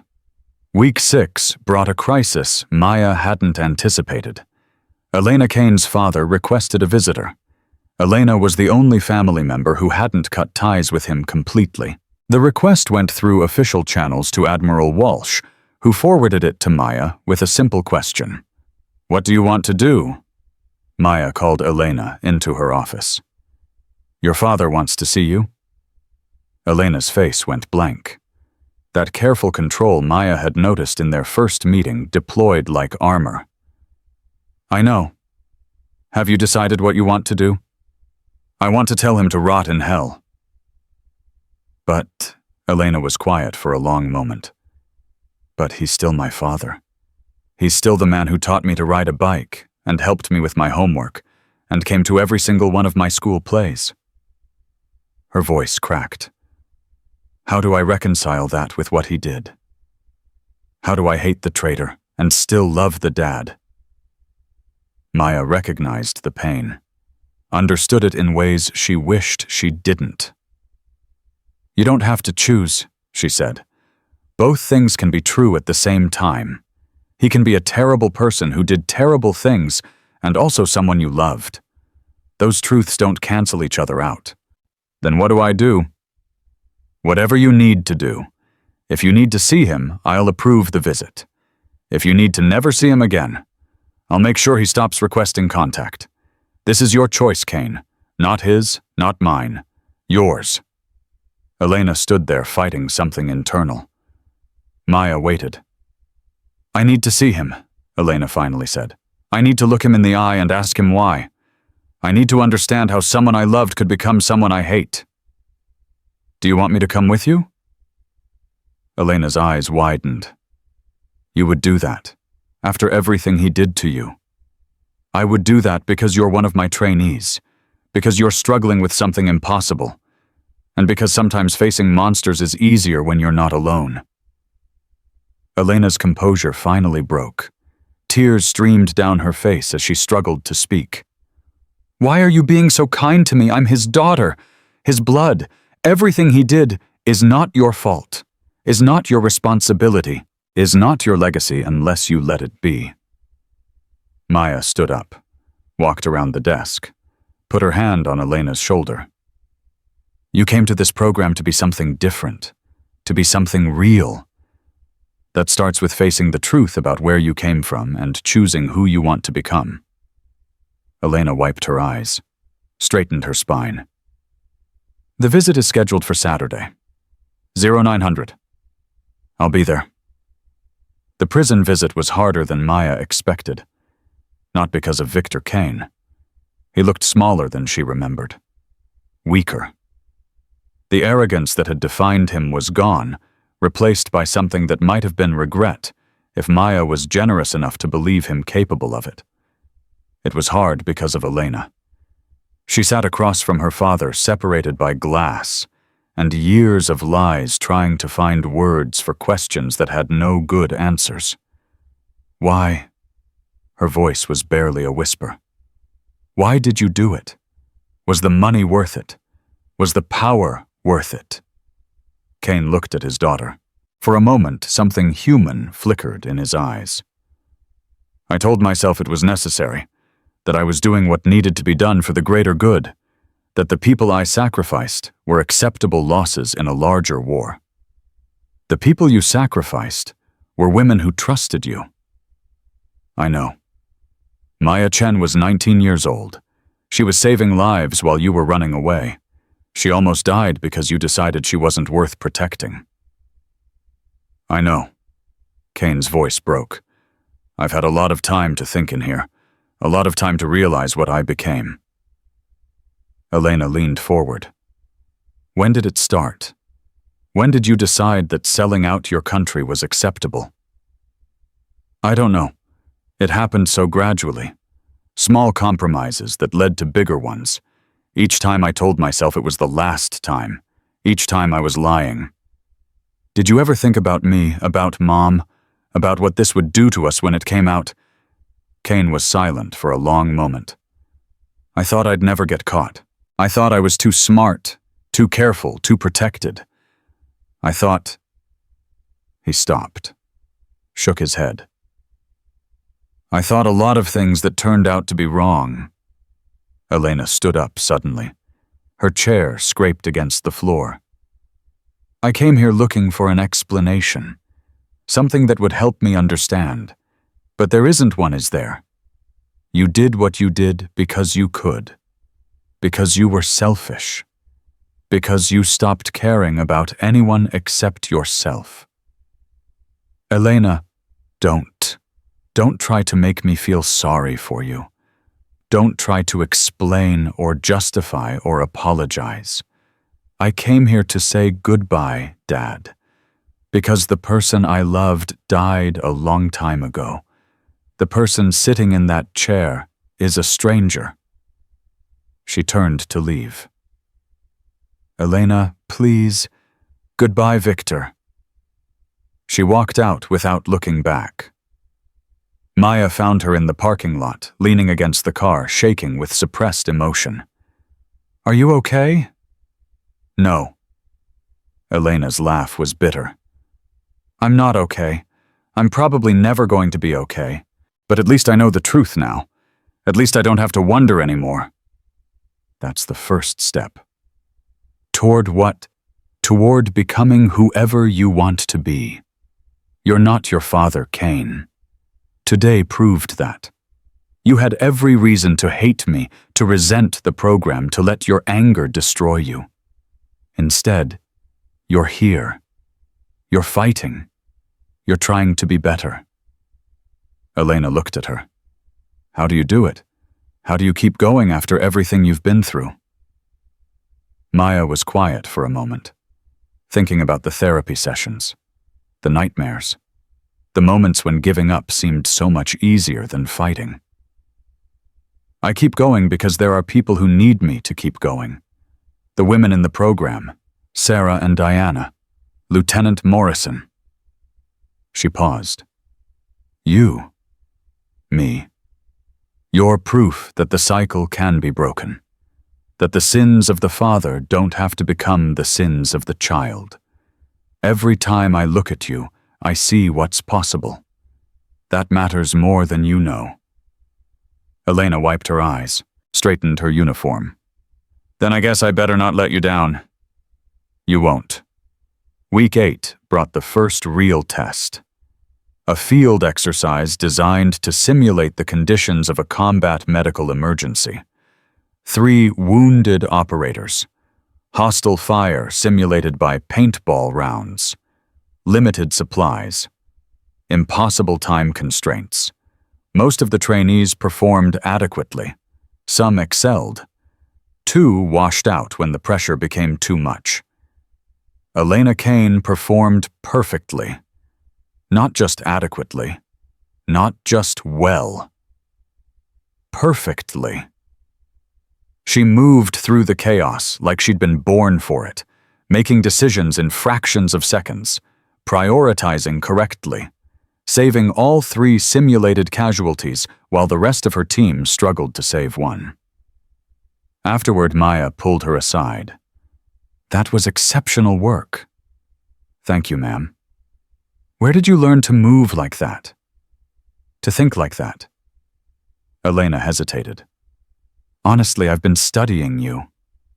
Studying me, every after-action report you've ever filed, every training video, every account of what happened in Mosul. Elena met her eyes. You're the best combat medic in the Navy, probably in the entire military. I figured if I wanted to be something different from my father, I should learn from someone who represents the opposite of everything he was. Maya didn't know what to say. The idea that someone had been studying her, trying to emulate her, was foreign.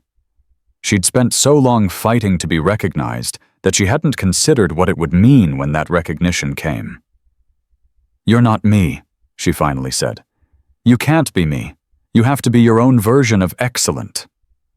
I know, but you showed me what excellent looks like. The rest is up to me. The graduation ceremony happened in week 12. 16 women. 2 had washed out. The remaining 16 had transformed from uncertain candidates into confident operators ready for assignment to special operations units across the military. Maya stood at the podium, looking out at the faces that had become familiar over 3 months of shared struggle. When you arrived here, you were told you didn't belong. You were told you were too small, too weak, too female to operate in combat environments. You were told to accept limitations imposed by people who had never bothered to test them. She paused. Today, you've proven all of them wrong. Not with words, not with arguments, with results, with performance, with excellence that cannot be denied or dismissed. Maya stepped away from the podium, walked down the line of graduates. Each of you will receive orders in the next week. Some of you will go to SEAL teams, some to Special Forces, some to Marine Raiders or Air Force Special Operations. Wherever you go, you carry this program with you. You carry the proof that capability matters more than gender. She stopped in front of Elena Kane. And some of you carry additional weight, family histories, personal demons, the knowledge that you have more to prove than your classmates. Maya's voice softened. That weight is not a burden. It's a gift. It's the fire that will forge you into something exceptional. She returned to the podium. Dismissed. Enjoy your graduation. You've earned it. The celebration afterward was loud and joyful. 16 women who had found something they hadn't expected to find: sisterhood. A bond forged in shared struggle that would last long after they scattered to assignments around the world. Maya watched from the edges, content to let them have their moment. This was their victory, their achievement. She was just the person who'd created the conditions for it. Sarah Vance found her standing alone. You look thoughtful. I'm thinking about what comes next. Class 2 Walsh already has 30 applications. Not just that. Maya turned to look at her. This is just the beginning. One program at one base.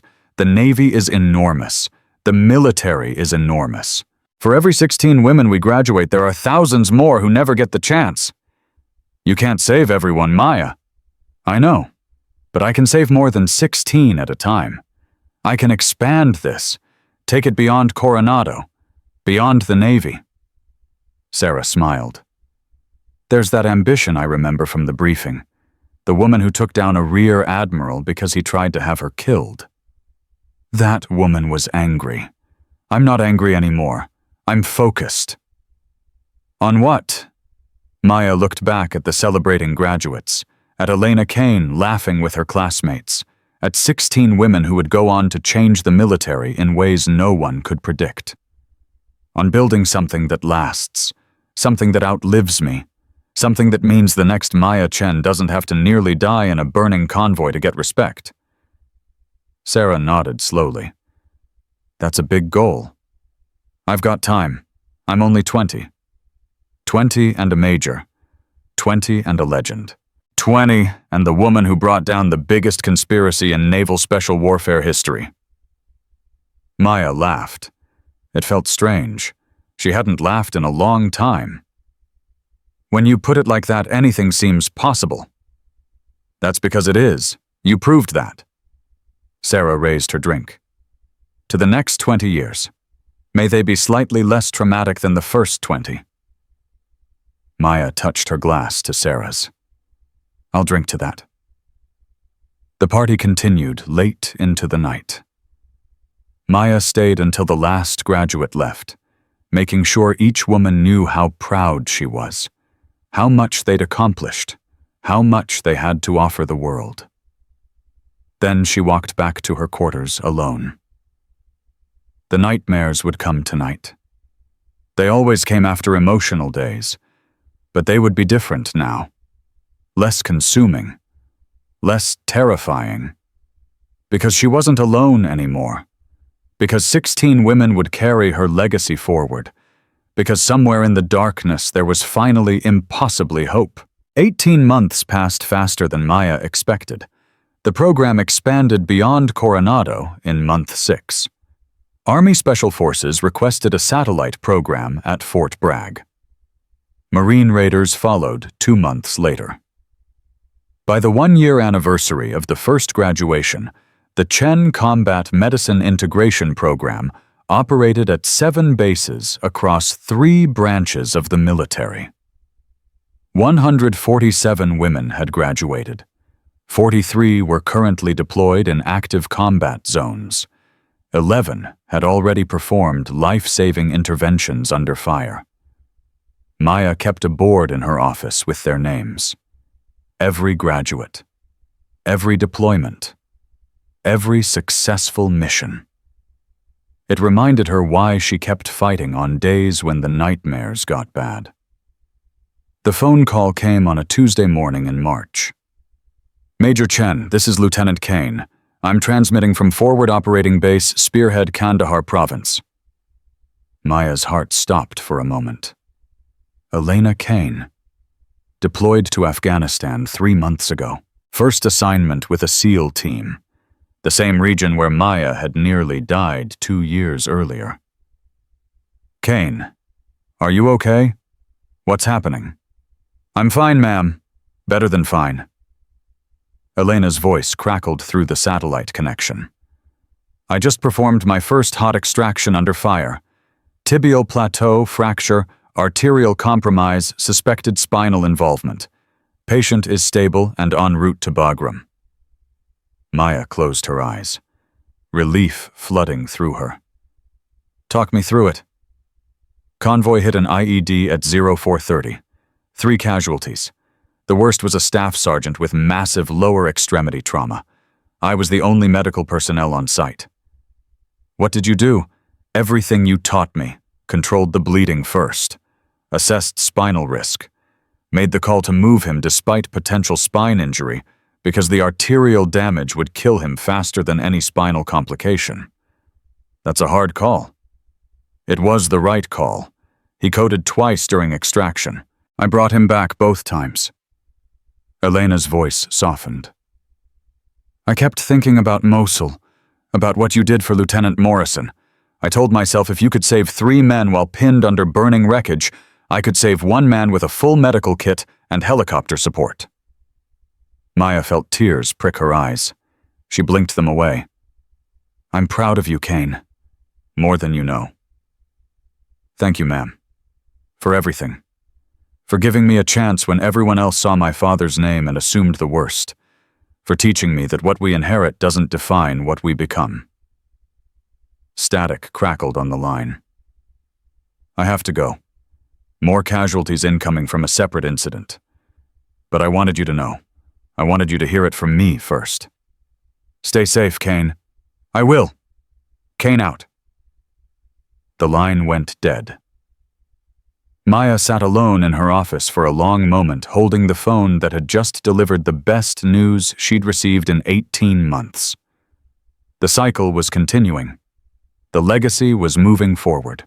And Elena Kane, daughter of a traitor, had become exactly what her father never was a hero.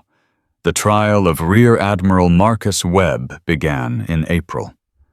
Maya was called as a witness on the 3rd day. She'd been dreading it for months. Not the testimony itself, she'd given deposition statements, recorded accounts of everything she knew. What she dreaded was seeing him again. Sitting across from the man who had ordered her death and having to maintain composure while lawyers picked apart her words. The courtroom was packed, military brass, media representatives, family members of victims. Everyone who had been touched by Webb's 23-year reign of betrayal had come to watch it end. Maya took the stand at 0900. The prosecutor walked her through the events of the past 2 years. The demonstration at Coronado, the exposure of Kane, the investigation that led to Webb, the night she'd broken into his office and downloaded the files that would convict him. Major Chen, what was going through your mind when you confronted Admiral Webb in his office? Maya looked at Webb. He stared back with dead eyes. Whatever human emotions he'd once possessed had been buried under layers of calculation and self-preservation. I was thinking about the women he tried to kill. Sarah Vance, Diana Reyes, myself. I was thinking about all the missions he compromised, all the lives he traded for money and power. Were you afraid? No, I was angry. But I'd learned by then that anger is only useful if it's controlled. So I controlled it. What did you say to him? I told him I wasn't going to kill him. I told him I was going to watch him destroy himself. Maya's voice was steady. I told him his network would turn on him the moment they realized he was a liability. And was that accurate? Look around this courtroom. 16 of his former associates are testifying against him in exchange for reduced sentences. His network didn't just turn on him. They trampled each other trying to be first in line. The prosecutor nodded. No further questions. The defense attorney rose. Young, aggressive, the kind of lawyer who thought he could win any case with enough theatrics. Major Chen, isn't it true that you broke into Admiral Webb's office without authorization? Yes. Isn't it true that you obtained evidence through illegal means? I obtained evidence that proved a rear admiral was committing treason against the United States. The legality of my methods was reviewed by a military tribunal and found to be justified under exigent circumstances. You assaulted Admiral Webb during your confrontation. I held a knife to his throat after he reached for a weapon. That's called self-defense. The lawyer shuffled his papers. Regrouping. Major Chen, isn't it true that you have a personal vendetta against my client, that your entire investigation was motivated by revenge for what happened to you in Mosul? Maya leaned forward. Let me tell you what happened in Mosul. I was 19 years old. I was pinned under a burning vehicle while Captain Kane, your client's subordinate, ran for extraction. I dislocated my own hip to get free. I saved 3 wounded SEALs while insurgents tried to overrun our position. I killed 2 enemy combatants with one hand while keeping a man's spine stable with the other. Her voice rose. Your client approved that operation. Your client knew Kane would abandon anyone who got too close to his network. Your client signed off on my murder and then recommended me for a posthumous medal because dead women can't testify. She stood up. Is that a vendetta? Maybe. But it's also justice. And justice doesn't care about motivation. Justice cares about truth. The truth is that your client is a traitor who sold American lives for profit. The truth is that he's going to spend the rest of his life in prison, and the truth is that nothing you say in this courtroom will change that. The courtroom erupted. The judge banged his gavel. The defense attorney tried to object, but couldn't form words. Maya sat back down. No further questions, she said. The verdict came 3 weeks later. Guilty on all counts. Treason, espionage, conspiracy to commit murder, accessory to attempted murder, violations of the Uniform Code of Military Justice too numerous to list. Marcus Webb was sentenced to life in prison without possibility of parole. His assets were seized. His medals were revoked. His name was struck from every honor roll, every commendation, every record of distinguished service. 23 years of betrayal erased in a single afternoon. Maya watched the sentencing from the gallery. She'd expected to feel triumphant, vindicated, something approaching satisfaction. Instead, she felt empty. That's it, Sarah Vance whispered beside her. After everything, that's how it ends. An old man in handcuffs being led to prison. What did you expect? I don't know, something more dramatic, something that matched the size of what he did. Maya shook her head. Evil rarely ends dramatically. It just ends. And then we have to figure out how to live with what's left. She stood up, started walking toward the exit. Where are you going? Back to work. There's a new class starting next week. 22 women, the largest cohort yet. Sarah caught up with her. Don't you want to stay? Watch them take him away? Maya paused at the door, looked back at the courtroom one last time. Webb was being led out in chains. His eyes swept the gallery looking for something. Maybe sympathy. Maybe acknowledgement. Maybe just proof that someone still saw him as human. His eyes found Maya. She held his gaze for a long moment. Then she turned and walked away. Some monsters didn't deserve the satisfaction of being watched. The summer brought changes Maya hadn't anticipated. Admiral Walsh was promoted to Vice Admiral and transferred to the Pentagon. Her replacement at Naval Special Warfare Command was Rear Admiral Thomas Reed, the same Master Chief who had brought Maya to Coronado in the first place. His first act as commanding officer was to expand the Chen program to all special operations branches. His second act was to summon Maya to his office. You've been nominated for the Medal of Honor. Maya stared at him. That's not possible. The Medal of Honor is for combat valor. What I did wasn't. What you did was survive 17 minutes of combat while saving 3 lives and killing 2 enemy combatants. What you did was expose the largest treason conspiracy in military history while nearly being assassinated twice. What you did was build a program that has fundamentally changed how this country approaches female integration in special operations. Reed pushed a folder across his desk. The nomination has support from the Secretary of the Navy, the Secretary of Defense, and the Chairman of the Joint Chiefs. The President is expected to approve it within the month.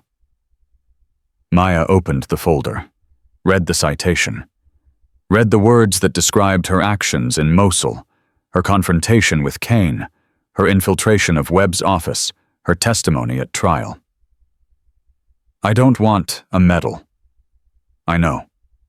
I don't want to be a symbol. Too late. Reed leaned back.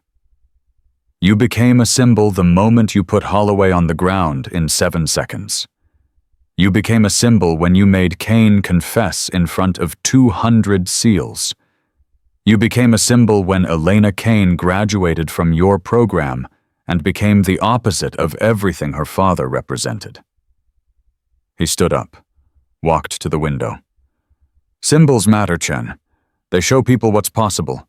They give them something to aspire to.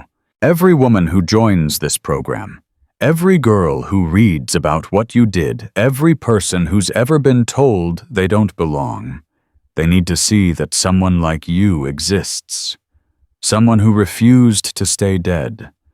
Someone who turned survival into victory. Maya was quiet for a long moment. I'm 21 years old. I know. I've been in the military for 3 years. I know. The Medal of Honor is for people who've given their whole lives to service. I've barely started. Reed turned to face her. That's exactly why you deserve it. Because you're just starting.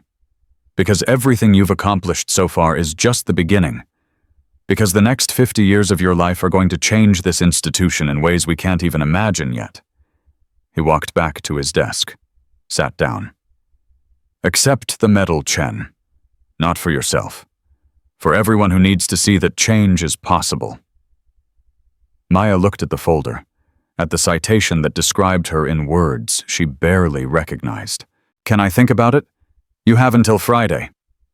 She stood up, started to leave. Chen. She turned back. Your father called me last week. He wanted to know how you were doing. Maya froze. Her father. The man she hadn't spoken to in 3 years. The man who had tried to stop her from joining the military. The man who had said she was too small, too young, too female to survive in the world she'd chosen. What did you tell him? I told him his daughter is the most remarkable officer I've ever served with. I told him he should be proud. What did he say? Reed smiled slightly. He said he already knew. The Medal of Honor ceremony happened in September. Maya stood in the East Room of the White House, surrounded by military leaders, politicians, family members of fallen heroes, and the women who had graduated from her program. 47 of them had made the trip. 47 women who had been told they didn't belong and had proven otherwise. Elena Cain stood in the front row. She'd flown back from Afghanistan specifically for this moment.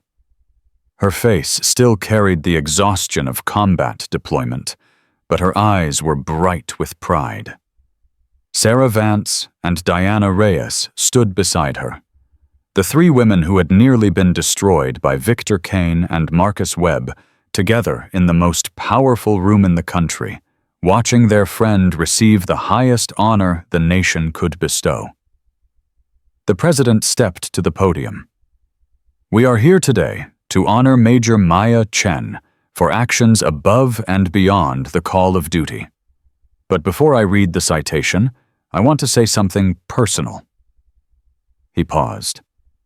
3 years ago, Major Chen was a 19-year-old combat medic on her first deployment. She was told she was too young, too small, too female.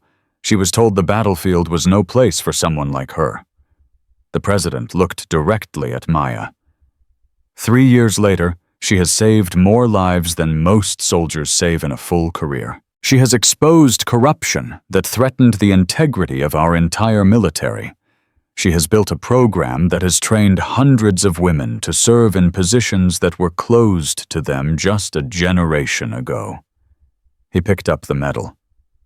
Major Chen represents everything that is best about our armed forces. Courage, integrity, excellence, the willingness to sacrifice everything for something greater than herself. He walked to where Maya stood. Major Maya Chen, it is my privilege to present you with the Medal of Honor for conspicuous gallantry and intrepidity at the risk of life above and beyond the call of duty. He placed the medal around her neck. The room erupted in applause. Maya looked out at the faces watching her. Her father was there crying openly for the first time since her mother's funeral. Her graduates were there standing tall in their dress uniforms. Her friends were there, the women who had survived alongside her. And somewhere she knew other women were watching. Young girls who had been told they didn't belong. Combat medics who dreamed of doing more. Soldiers who had been underestimated their whole lives. She was a symbol now. Whether she wanted it or not, she would use it well. The reception afterward was overwhelming. Generals wanted to shake her hand. Senators wanted photographs. Reporters wanted interviews. Everyone wanted a piece of the 21-year-old Medal of Honor recipient who had brought down an admiral and changed the military. Maya escaped to a quiet hallway after 2 hours. Her father found her there. "I'm sorry," he said. Maya looked at him. The man who had raised her. The man who had doubted her. The man who was now standing in the White House watching his daughter receive the nation's highest honor. For what? For not believing in you. For trying to stop you from joining. For being afraid of what the military would do to you. "Dad, let me finish." His voice cracked. "When you called me from the hospital after Mosul, when you told me what happened, I thought I was going to lose you. I thought my worst fears had come true. That the military had chewed you up and spit you out like I always knew it would." He wiped his eyes. "I was wrong. I was so wrong. You didn't get chewed up. You chewed them up. You took everything they threw at you, and you turned it into something incredible." He pulled her into a hug. The first hug they'd shared in 3 years. "I'm proud of you, Maya. More proud than I've ever been of anything in my life." Maya hugged him back. Felt something that had been broken for years finally begin to heal.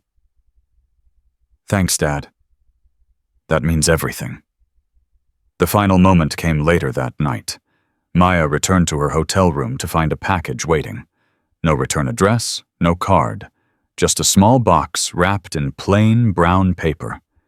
She opened it carefully.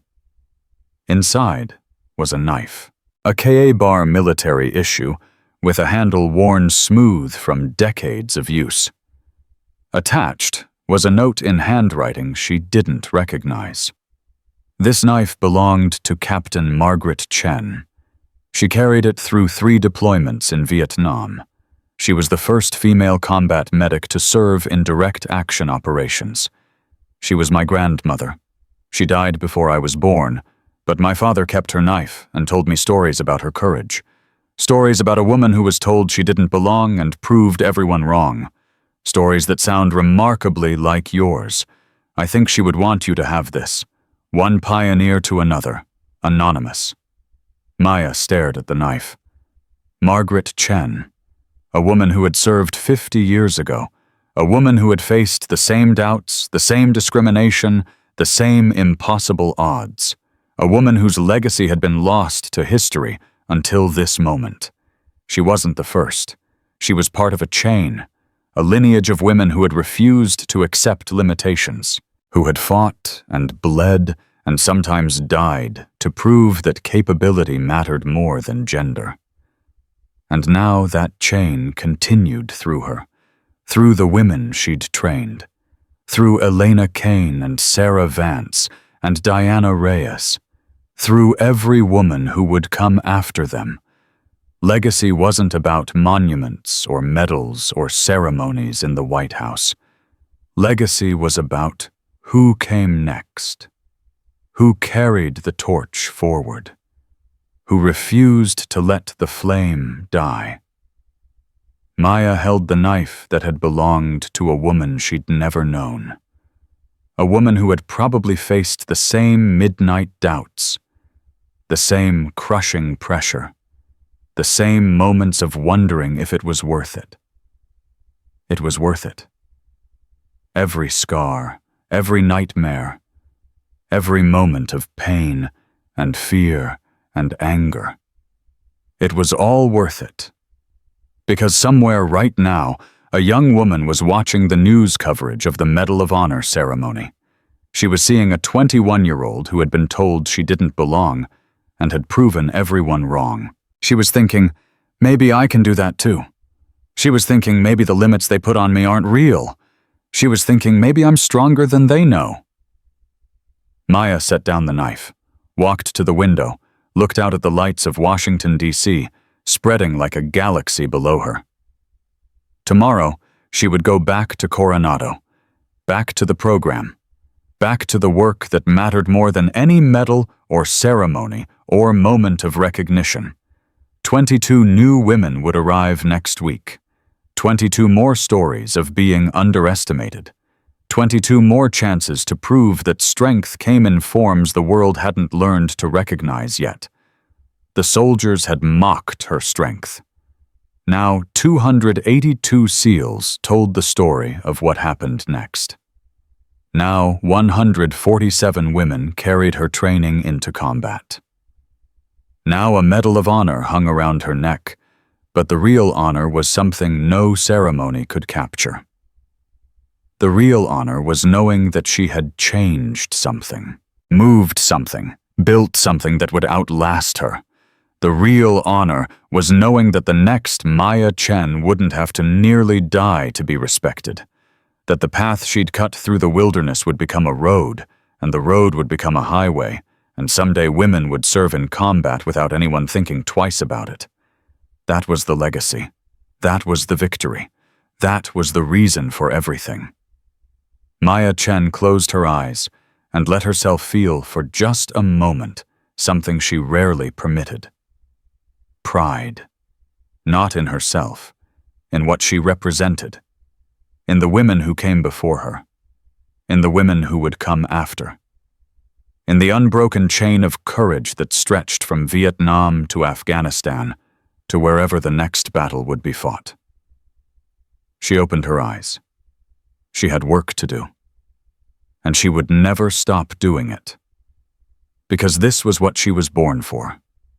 Because this was what she had survived for. Because this was what it meant to be Maya Chen.